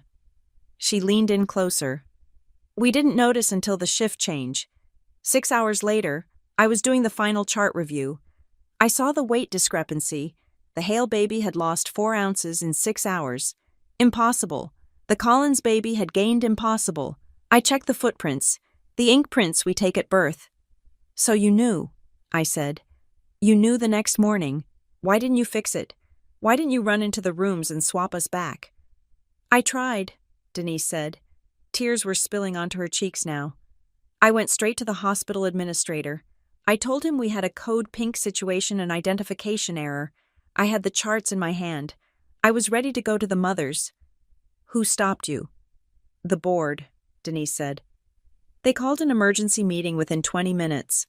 The administrator, the head of risk management, and the hospital's legal counsel. They looked at the charts. They looked at the families. She took a deep breath. You have to understand the climate. Juliet, the hospital was already facing 2 malpractice suits from the previous year. They were bleeding money. If it came out that they had swapped babies, it would have been the end. Bankruptcy. Closure. So they stole my life to save their budget, I asked, trembling with rage. It wasn't just money, Denise said. That is what they told themselves to sleep at night. They said the mothers had already bonded. They said you had both been nursed. They said the trauma of ripping you apart and swapping you back would be worse than the lie. They decided to fix the records, not the families. Fix the records, I repeated. The phrase was so clinical, so monstrous. They altered the times, Denise said. They forged the logs to make it look like the births were further apart, to make a mix-up seem impossible. They made me sign a non-disclosure agreement. They told me if I ever spoke a word of this, I would lose my license. I would be sued for negligence. I would lose my pension. I was a single mother. Juliet, I had 2 kids in college. I was scared. And my father? I asked. Richard Collins. Did he know? Denise hesitated. I don't know if he knew the details, but I know that 3 weeks later, the administrator called me into his office and told me the Collins issue had been handled. He said a generous donation had been made to the pediatric wing and that the file was to be moved to the deep archive. He said, Mr. Collins was a man who appreciated discretion. He paid, I said. He didn't care which baby he had. He just wanted to make sure there was no scandal. He wanted a perfect family, Denise said. And a baby swap is messy. She reached into her purse again. I have one more thing. I shouldn't have kept this either. But I couldn't help it. I have watched her grow up from a distance. I check her social media every few months, just to make sure she's okay. She slid a folded piece of paper across the table. It was a printout of a Facebook profile page. This is the other girl, Denise said. This is the baby Sarah put the Collins bracelet on. I looked at the photo. The name at the top read, Catherine Kit Hale, location Dayton, Ohio. The profile picture showed a young woman laughing, holding a coffee cup in a snowy park. She was 28 years old, but it was her face that made the diner spin around me. She didn't look like me. She didn't have my blonde hair or my blue eyes. She had dark, almost black hair. She had eyes the color of wet asphalt. She had a sharp, defined jawline and a brow that was intense even when she was smiling. She looked like Richard. She looked like Stephanie. But most of all, she looked like Evan. She could have been his twin. The resemblance was so strong it was violent. It punched me in the gut. There was no denying it. Richard Collins had spent 28 years looking for his reflection in my face and hating me because he couldn't find it. And all the while, his real daughter, his genetic mirror image, was living in Ohio, probably wondering why she didn't look like her parents. Oh my God, I whispered. She is a Collins. She is undeniably a Collins. Her parents, the Hales, are good people, Denise said softly. School teachers. They have red hair. Both of them. Kit has always been the odd one out. I saw a post once where she joked about being adopted. She doesn't know. I stared at the photo of Kit Hale. I felt a surge of protectiveness I couldn't explain. She was my sister, not by blood, but by circumstance. We were 2 sides of the same tragedy. Does Richard know she exists? I asked. I doubt it, Denise said. If he knew he had a real daughter out there, do you think he would have kept you? He would have traded you in a heartbeat. She was right. Richard didn't know about Kit. He thought the mistake was infidelity. He thought he was the victim of a lying wife. I looked up at Denise. Can I keep this? I asked, tapping the notebook. Take it, she said, sliding out of the booth. She looked terrified. Take all of it. I don't want it anymore. It has poisoned my life enough. She stood up, pulling her cardigan tight around her. I am sorry. Juliet, I know that doesn't fix anything, but I am sorry. Wait, I said. Will you testify if I bring this to court? Will you tell them what you told me? Denise paused. She looked at the door, then back at me. I don't want to die with this in my throat, she said, echoing the words I had texted her. If you get a lawyer who can protect me, I will tell them. I will tell them about Sarah, about the bracelets, about the administrator. She turned and walked out of the diner, disappearing into the bright sunlight, leaving me in the shadows with the proof that would destroy my family. I sat there for a moment, looking at Kit Hale's face. Richard Collins had built his entire identity on bloodlines, on legacy, on the superiority of his genes. He had tortured me for not fitting that mold. I imagined the look on his face when he saw Kit. It wouldn't just be shock. It would be a total collapse of his reality. He had abandoned his own child to raise a stranger, and he had done it out of arrogance. I picked up the notebook and the photo. I slid them into my bag. I walked out to the car. Luke was waiting, his eyes scanning my face. Did you get it? He asked. I got everything, I said, climbing into the passenger seat. And I pulled out the picture of Kit. I held it up for him to see. "Luke," I said, my voice steady and cold as the air conditioning. "Meet the real Juliet Collins." Luke looked at the photo. He looked at the dark hair, the dark eyes, the unmistakable Collins sneer even in a smile. "Holy hell," Luke breathed. "She looks just like Evan." "Richard wants a public trial," I said, staring at the photo. "He wants to prove I don't belong. Well, I am going to introduce him to the person who does, and it is going to break him." "We are going to Ohio," Luke asked, starting the engine. "We are going to Ohio," I confirmed. "And then, we are going to a wedding." The drive to Ohio was an exercise in calculated anxiety, while Luke drove through the endless stretches of highway. I sat in the passenger seat, drafting a message on my phone. I had written and deleted the text so many times that my thumbs were cramping. How do you tell a stranger that her entire existence is a clerical error? How do you tell someone that the parents who raised her are not the ones who share her blood? I did not want to sound like a scammer. I did not want to sound like a lunatic. Finally, somewhere outside of Columbus, I settled on honesty. It was the only weapon I had left that Richard could not buy. "Hi, Kit. My name is Juliet Collins. We have never met, but I believe we were born at the same hospital, Harbor Light Women's, on November 12th, 1996. I know this sounds insane, but I have evidence that there was a mistake made in the nursery that night, a mistake involving our wristbands. I am not asking for money. I am just asking you to look at a picture of my brother, Evan. If you see what I see, please call me." I attached a photo of Evan from the yacht club party, looking dark and brooding in his tuxedo. Then, I hit send. The 3 dots of a typing indicator did not appear for a long time. An hour passed. Then 2. The silence was heavier than the humid air outside.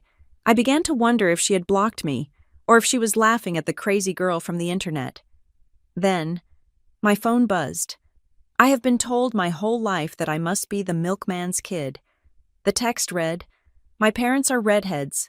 I am not. I always thought it was a joke." I let out a breath that rattled in my chest. She knew. Deep down, she had always known. It is a specific kind of loneliness.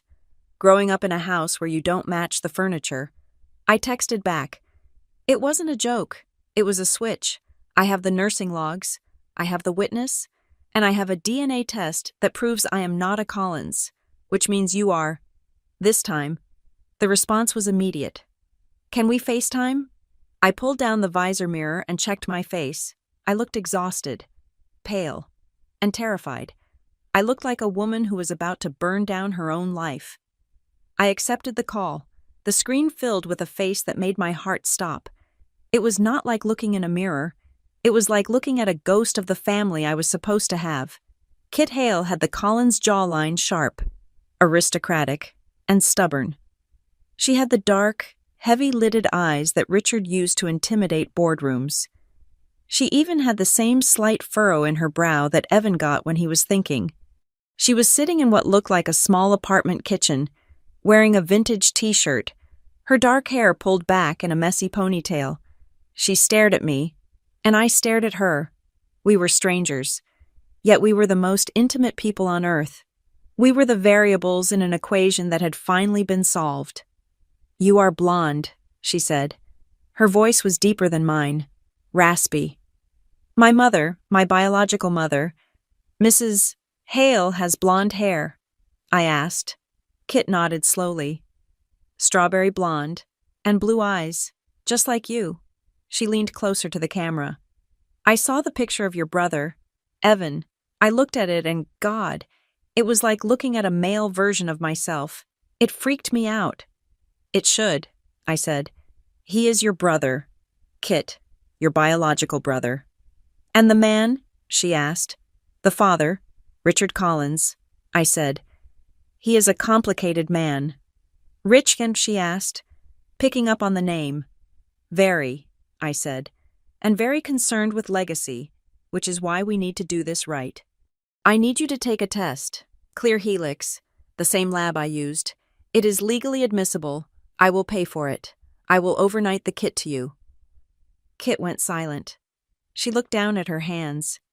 If this is true, it means my parents, the people who raised me. They are still your parents, I said fiercely. They raised you. They loved you. Biology doesn't erase that. But Richard Collins has spent 28 years punishing me for not being you. And he has spent 28 years mourning a daughter he didn't know he had. We need to set the record straight. I am not doing this for him, Kit said. Her eyes hardening. It was a look I had seen on Richard 1,000 times.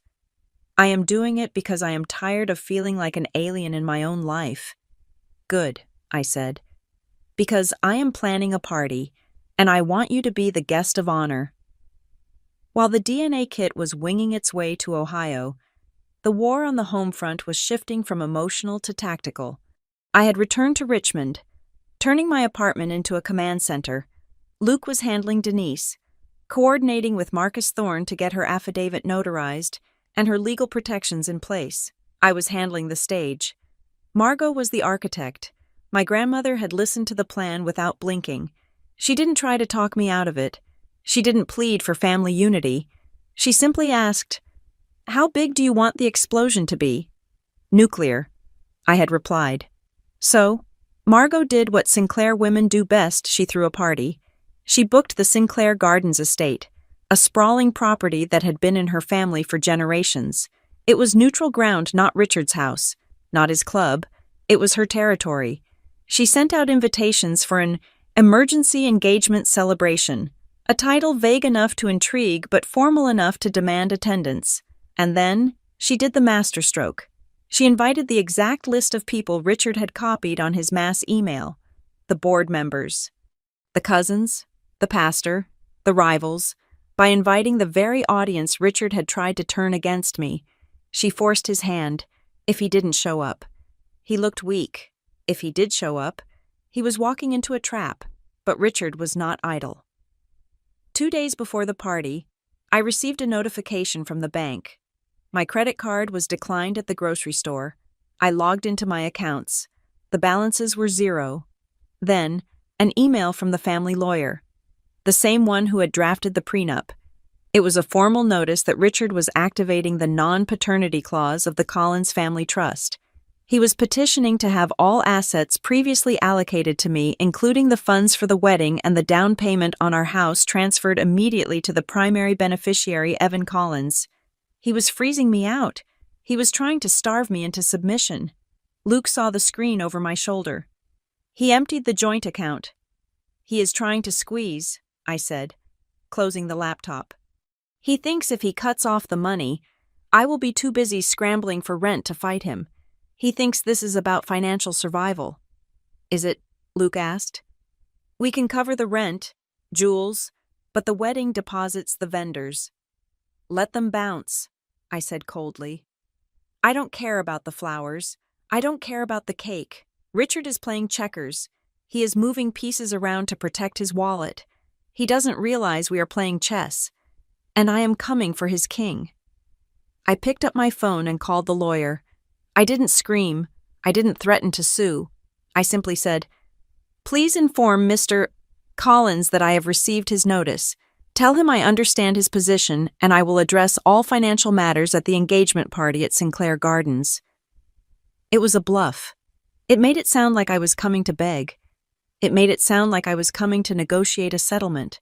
It would make him feel safe. That evening, Evan called. I stared at the screen for a long time before answering.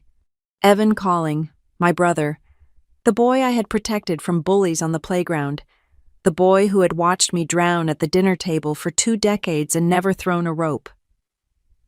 "Hello, Evan," I said. "You have to stop this," Evan said. His voice was ragged, tight with stress. "Mom is a wreck. Dad is on a warpath.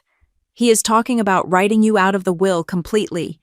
Jules, he is talking about erasing you." "He erased me 28 years ago," I said. "I am just filling in the blanks." "Why are you doing this?" Evan shouted. "Why can't you just walk away? You got the results. You are not his. Fine. Go live your life with Luke. Why do you have to drag everyone to Grandma's estate? You are destroying this family." "I am not destroying anything," I said, my voice calm, contrasting his panic. "I am cleaning up the mess. You are all so used to the smell of Richard's lies that you think it is fresh air. I am just opening a window." "There is no window," Evan snapped. "There is just shame. You are going to humiliate Mom. You are going to humiliate yourself." "Is that what you are worried about?" I asked. "Or are you worried that when the truth comes out, you won't be the golden child anymore? Are you worried about what happens when you are not the only heir?" Silence. "You don't know what you are talking about," Evan whispered. "I know exactly what I'm talking about," I said. "See you at the party. Evan, wear something nice. You are going to meet someone special." I hung up. My hand was shaking, but not from fear, from adrenaline. The final pieces fell into place on Friday morning. Clear Helix delivered the rush results comparing Kit Hale's sample to the profile they had on file for Richard and Stephanie. I didn't open the PDF. I didn't need to read it. I forwarded it directly to a secure printer at the estate. I wanted the seal to be broken in the room. Then, I confirmed with Kit. She was driving down from Ohio. She had refused to fly. She said she needed the time to think. We spoke on the phone one last time before she crossed the state line. "I have a condition," Kit said. She sounded tired. "Name it." "I am not a prop," she said. "I am not going to jump out of a cake. I am not going to be paraded around like a prize pony. If I walk into that room, I want to be introduced as a person. I want to meet them, my parents, with dignity. If you turn this into a circus, I will turn around and drive back to Dayton." "No circus," I promised. "Just the truth. You will be in the library. When the time is right, I will bring you out. You speak when you want to speak." "Okay," she said. "I'm trusting you. Juliet, don't make me regret it." Then came Denise. She met us at the lawyer's office to sign the affidavit. She looked small in the leather chair, clutching her purse. Marcus Thorne had drafted a document that detailed the night of November 12th, the switch, the cover-up, and the pressure from the administration. "I will come to the house," Denise said, her voice trembling. "But I won't go in alone, and I want Mr. Thorne standing right next to me." "I will be there," Marcus said, placing a hand on her shoulder. "If anyone tries to intimidate you, Richard Collins, the hospital lawyers, anyone, I will step in. You are a whistleblower now. Ms. Kearney, you have protections." "I don't care about protections," Denise said, looking at me. "I just don't want to die with this secret in my throat. I want to sleep. For the first time in 30 years, I want to sleep." "You will," I said. "After tomorrow night, everything changes." I drove to Sinclair Gardens alone that evening. The estate was lit up, the gardens manicured, the staff preparing for the arrival of 60 guests. It looked beautiful. It looked like the setting for a fairy tale. But as I walked through the empty ballroom, checking the projector screen I had set up in the corner, I knew it wasn't a fairy tale. It was a courtroom. I stood at the podium where I would stand tomorrow. I looked out at the empty chairs. I imagined Richard in the front row, smug and victorious. I imagined Stephanie, terrified and shrinking. I imagined Evan, conflicted and weak. I reached into my bag and pulled out the envelope containing the birth records, the nursing logs, and the unopened DNA results for Kit. "Checkmate," I whispered to the empty room.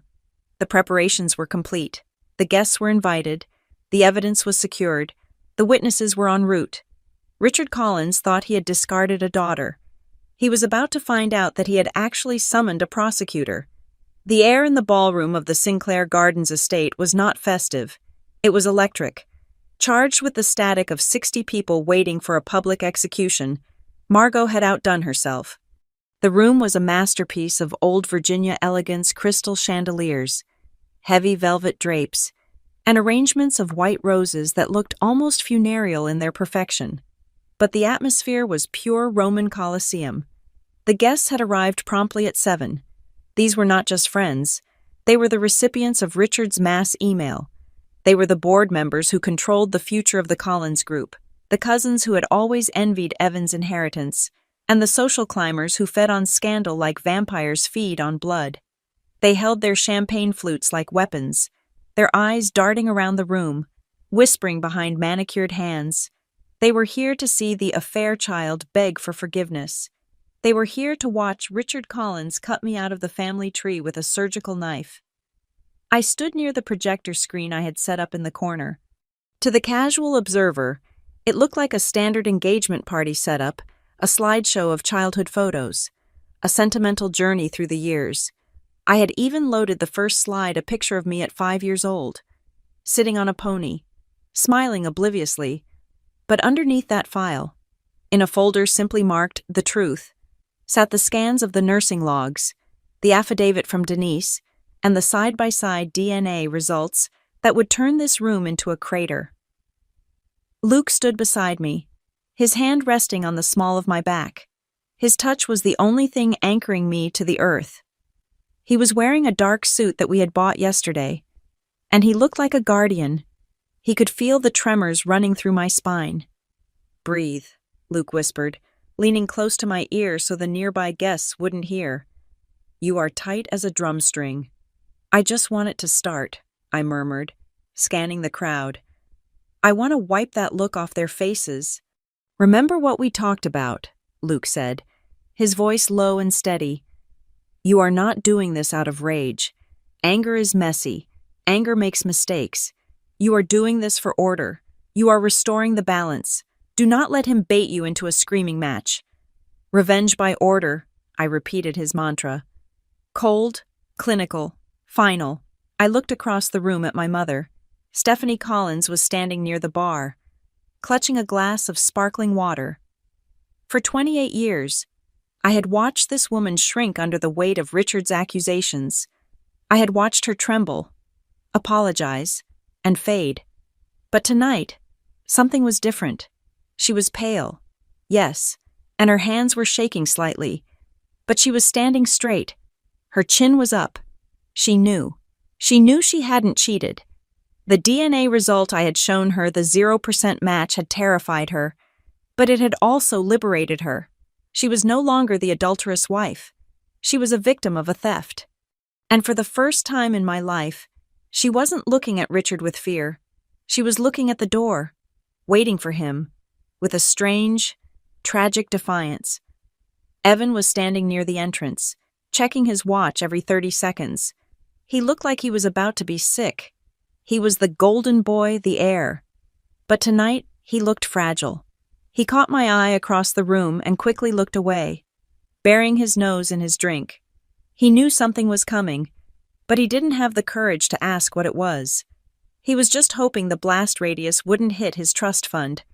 Then, the heavy oak doors opened. The conversation in the room died instantly. It was a physical silence, a vacuum created by the arrival of the king. Richard Collins walked in. He was late. Of course he was late. Power does not arrive on time. Power keeps people waiting. He was wearing a tuxedo that probably cost more than Luke's truck. His hair was perfectly coiffed, his face smooth and rested. He didn't look like a man who was about to disown his daughter. He looked like a man who had already won the lottery and was just here to collect the check.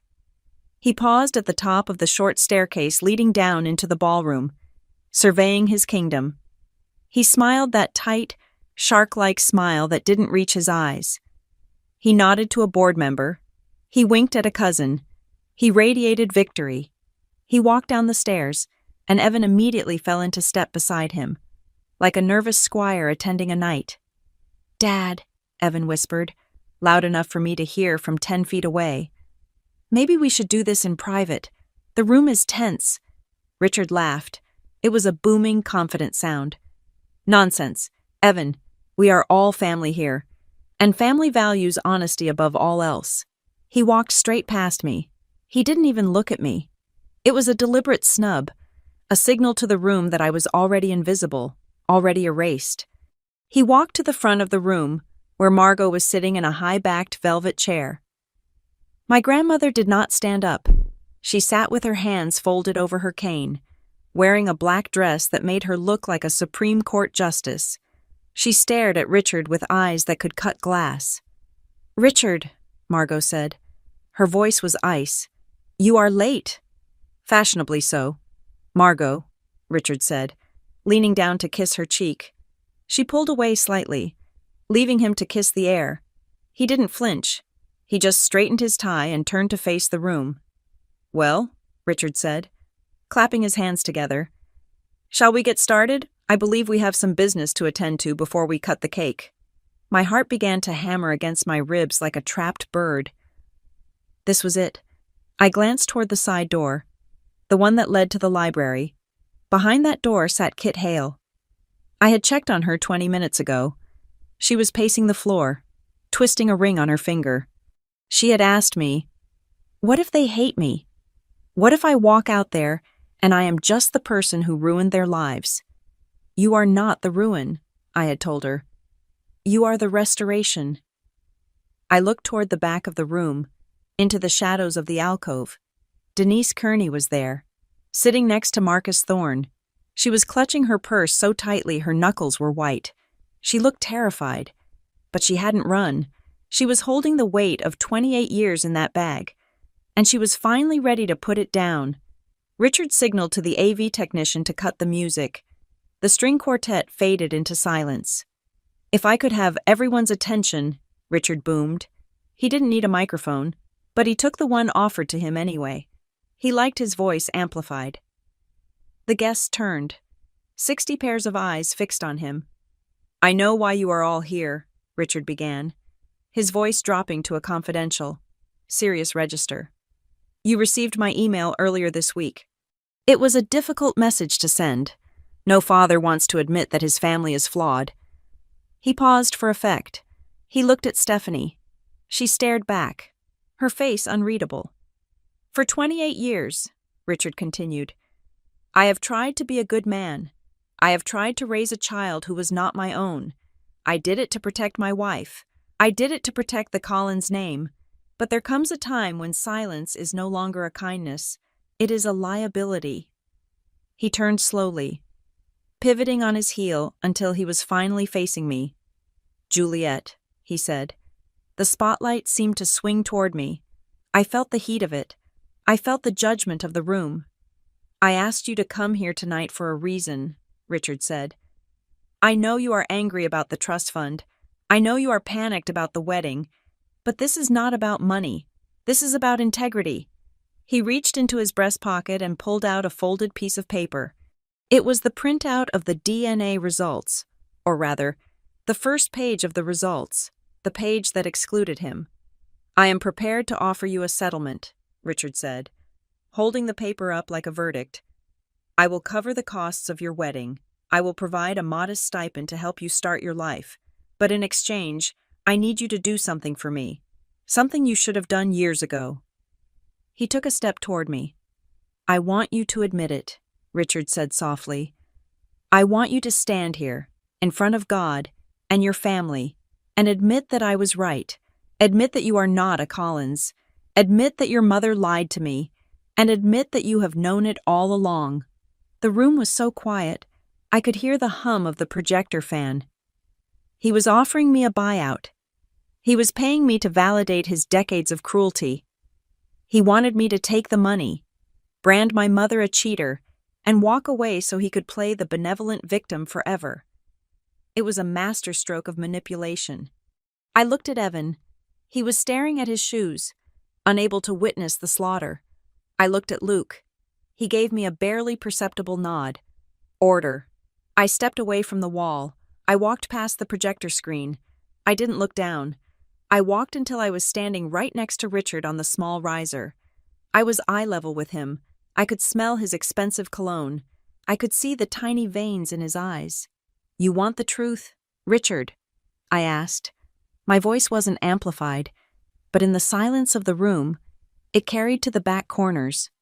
"I want you to be honest, Juliet," he said, smiling that condescending smile. "For once." "Okay," I said. "I will be honest." I turned to the crowd. I saw the hunger in their eyes. They thought I was about to crumble, They thought I was about to cry and take the check. My father is right about one thing, I said, my voice gaining strength. I am not a Collins. The DNA test proved that conclusively. 0% match. A ripple of whispers went through the room. Richard nodded, looking satisfied. He lowered the microphone slightly, thinking the battle was over. But, I continued, raising my voice to cut through the whispers, he is wrong about the rest. I turned back to Richard. The smile on his face faltered. Just for a fraction of a second, he saw something in my eyes that he hadn't expected. He didn't see surrender. He saw the cold, hard glint of a blade. You didn't read the whole report, did you, Richard? I asked. I read enough, he scoffed. It said excluded. It said I was excluded from being your daughter, I said. But if you had scrolled down to page 2, you would have seen the other result. I reached into my pocket and pulled out a small remote control for the projector. You asked for a confession, I said. You asked to clear the family name. You asked to expose the lie that has been rotting in this house for 28 years. I pressed the button. The screen behind me flared to life. It wasn't a photo of a pony. It was a high-resolution scan of the Clear Helix report.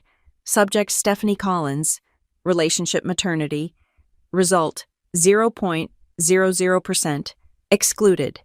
The gasp that went through the room sucked the oxygen out of the air.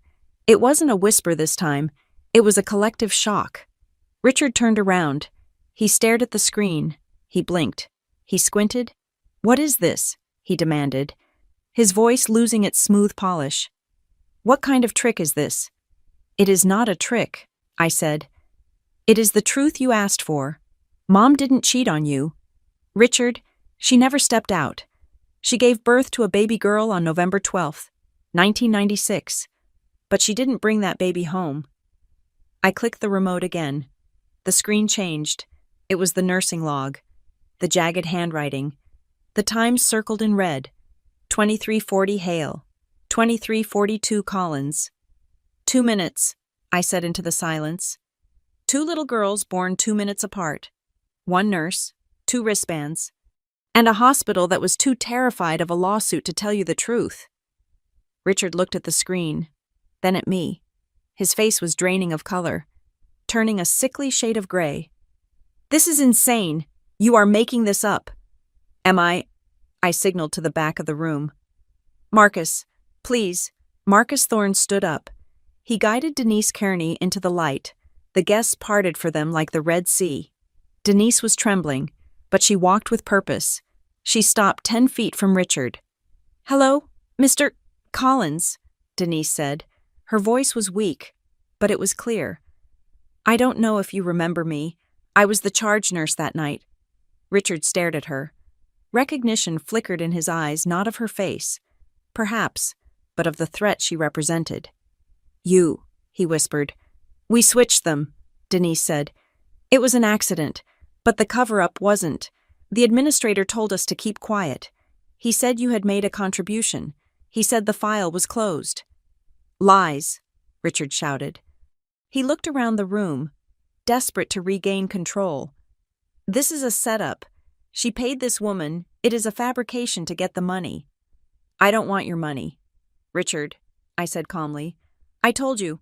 I want order. I clicked the remote one last time. The screen went black. Then, a single image appeared. It was the side-by-side DNA comparison I had received yesterday. Subject 1, Richard Collins. Subject 2, Catherine Hale. Result 99.99% inclusion. You wanted your daughter, I said to Richard, who was now staring at the screen with his mouth open, his arrogance completely shattered. You wanted someone with your eyes, someone with your blood, someone who wasn't a cuckoo in your nest. I looked at the library door. I nodded. The door opened. Kit Hale stepped out. She was wearing a simple navy dress. She looked terrified, but she walked into the room, and as she stepped into the light of the chandeliers, the resemblance hit the room like a physical wave. She had Richard's hair. She had Richard's nose. She had the exact same brooding, intense expression that Evan wore. Evan dropped his glass. It shattered on the marble floor, the sound exploding like a gunshot in the silence. "Oh my God," Stephanie whispered, bringing her hands to her mouth. Kit stopped in the middle of the room. She looked at Richard. Richard looked at Kit. For 28 years, he had been looking for himself in my face and hating me when he couldn't find it. Now, he was looking at a stranger, and he was seeing a mirror. "You said you wouldn't come to the wedding unless you had proof I belonged," I said to Richard. I stepped down from the riser and walked over to stand next to Kit. We stood side by side, the blonde stranger he had raised, and the dark-haired daughter he had abandoned. "Well, Richard," I said, my voice ringing with finality, "here is your proof. You were right. I don't belong to you." I pointed at Kit. "She does." The room didn't just whisper, it erupted, and in the center of the chaos, Richard Collins, the man who had never lost a negotiation in his life, fell to his knees, not in prayer, and not in apology. He fell because the ground he had built on lies had just opened up and swallowed him whole. The silence that followed Kit Hale's entrance was not empty. It was heavy, suffocating, and absolute. It was the kind of silence that usually follows a gunshot. Richard was still on his knees, his expensive tuxedo pants pressing into the marble floor, his eyes darting frantically between the DNA report in his hand and the living, breathing woman standing 10 feet away from him. He scrambled to stand up, his composure cracking like a windshield hit by a stone. He clutched the paper, the one he had bullied Evan into forwarding, the one he thought was his ticket to freedom, and waved it in the air. His face was a mask of desperate denial. "This is a trick," he stammered, his voice rising to a pitch that cracked with panic. "You think you can parade a stranger in here and fool me? Look at the paper. The results say 0%, 0% for me, and 0% for Stephanie." He spun around, pointing a shaking finger at my mother. "You see what she is doing, Stephanie? She is trying to humiliate us. She is hiring actors because she cannot handle the truth that she is not one of us." My mother flinched, instinctively stepping back, but I did not let her retreat. I stepped forward, grabbing the microphone from the stand. My hand was steady. My heart was a block of ice. "You are half right, Dad," I said, my voice booming through the speakers, cutting through his hysteria. "I am not your biological daughter. We established that. But you are wrong about the most important thing. You are wrong about the crime." I pressed the button on the remote again. The screen shifted, highlighting the section of the nursing log I had circled in red. "Look at the screen. Richard," I commanded. "Don't look at me. Look at the evidence." He refused to turn. He was staring at Kit, his eyes wide, terrified by the recognition he could not suppress. "The log shows 2 births," I continued, narrating the destruction of his reality. 11:40 at night, Catherine Hale. 11:42 at night, Juliet Collins. 2 minutes, 1 nurse, 2 wristbands placed on the wrong wrists. I pointed to Denise, who was standing next to Marcus Thorne. She looked terrified, but she stepped forward into the spotlight. Her voice shook, but in the acoustic perfection of the ballroom, everyone heard her. "It is true," Denise said. She looked directly at Richard, tears streaming down her face. "It was a mistake in the nursery. We tried to fix it the next morning, but the administration, they said it was too late. They said you had made a donation. They told us to change the logs." Richard froze. "Your wife never betrayed you," Denise said, her voice gaining strength, driven by 3 decades of guilt. "She never looked at another man. You have punished the wrong woman for 28 years. Richard looked at Stephanie. For the first time in my life, I saw the arrogance drain out of him. It didn't leave slowly. It poured out of him like water from a smashed vase.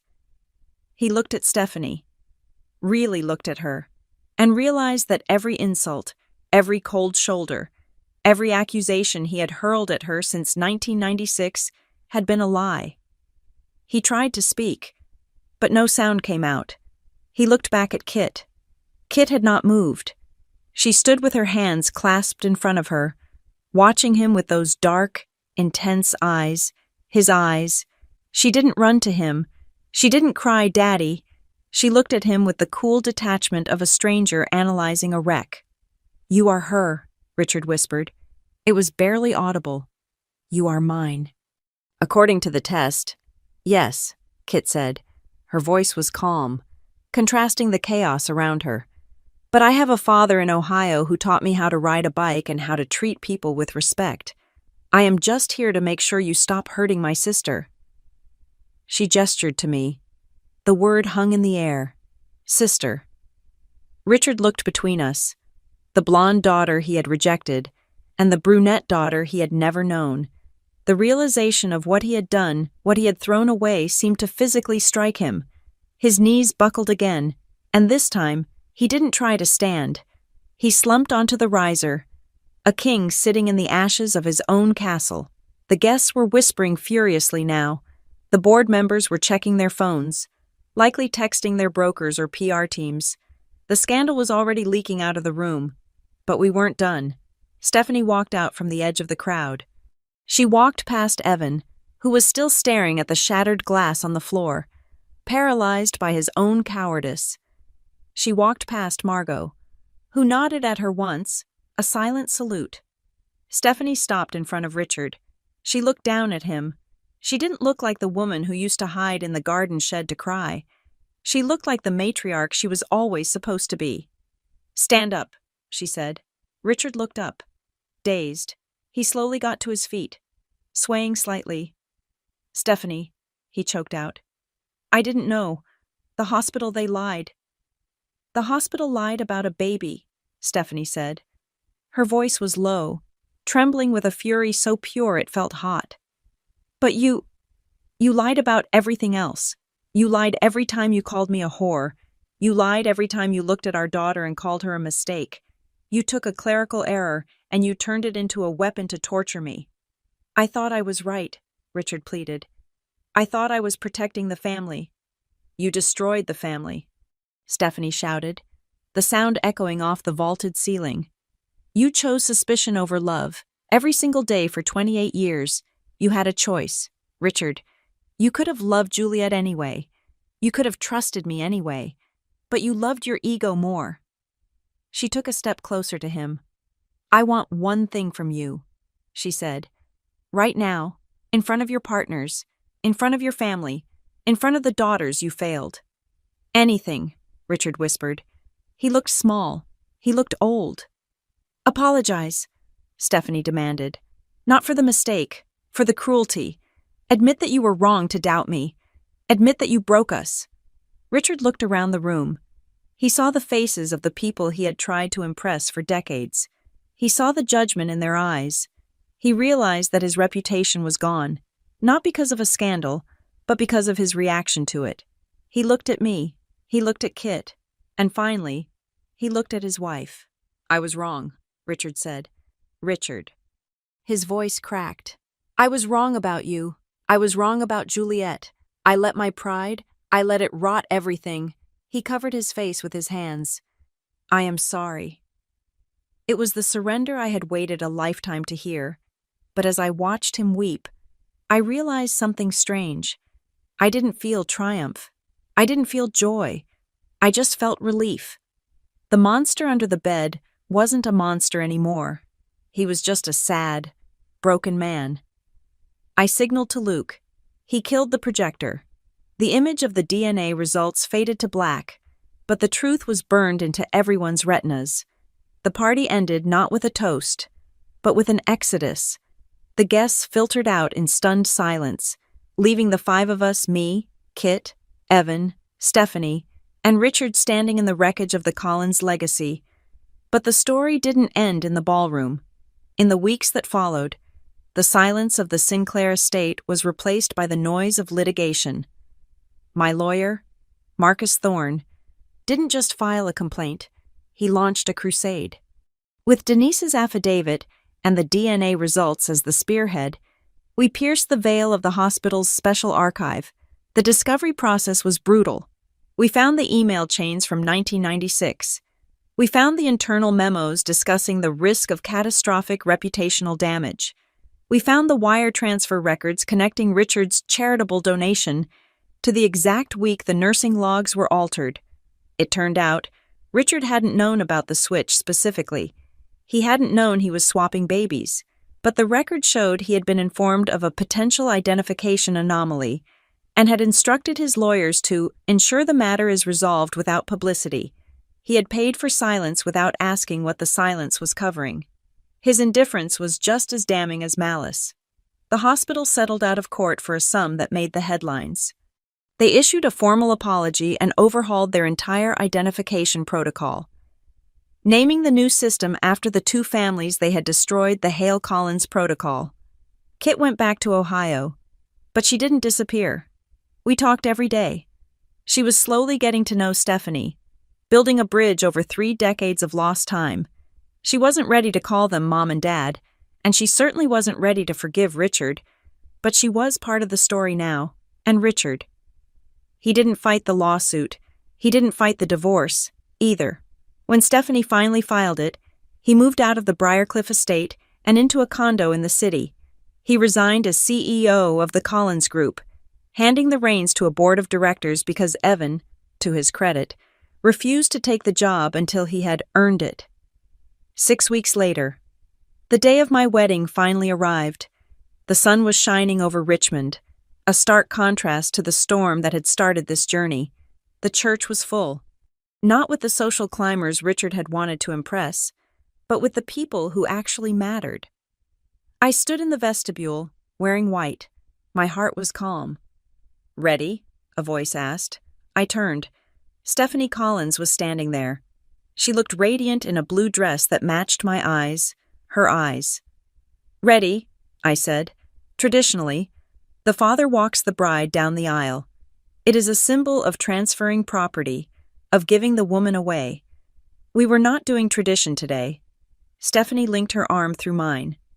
"I am not giving you away," she whispered, squeezing my hand. "I just got you back." The doors opened. The organ music swelled. We walked down the aisle together. I saw Luke waiting at the altar, his eyes shining. I saw Kit sitting in the front pew on the bride's side, smiling, her red-headed parents from Ohio sitting next to her, holding hands with Margot. And then, I saw him. Richard was sitting in the second row on the groom's side. He looked older, grayer. He wasn't the center of attention. He wasn't the patriarch. He was just a guest. When I passed him, he looked up. His eyes met mine. There was shame there, deep and permanent. But there was also a flicker of gratitude that he had been allowed to come at all. I didn't smile at him. I didn't nod. I just kept walking. I wasn't the affair child anymore. I wasn't the mistake. I was Juliet. I was the daughter of a woman who had walked through fire to find me, and the sister of a woman who had helped me burn down the lies. As I reached the altar and took Luke's hand, I realized that Richard was right about one thing all those years ago. Biology is powerful, but as I looked at my mother and my sister and the man I was about to marry, I knew the truth. Biology makes you relatives, but it is the truth that makes you family. And for the first time in 28 years, the Collins family was finally, truly, clean. Thank you so much for listening to this story of truth and redemption. I would love to hear your thoughts. Where are you tuning in from today? And what would you have done if you were in Juliet's shoes? Please let me know in the comments below. And don't forget to subscribe to the Lily Revenge Stories channel, like this video, and smash that hype button to help this story reach even more people.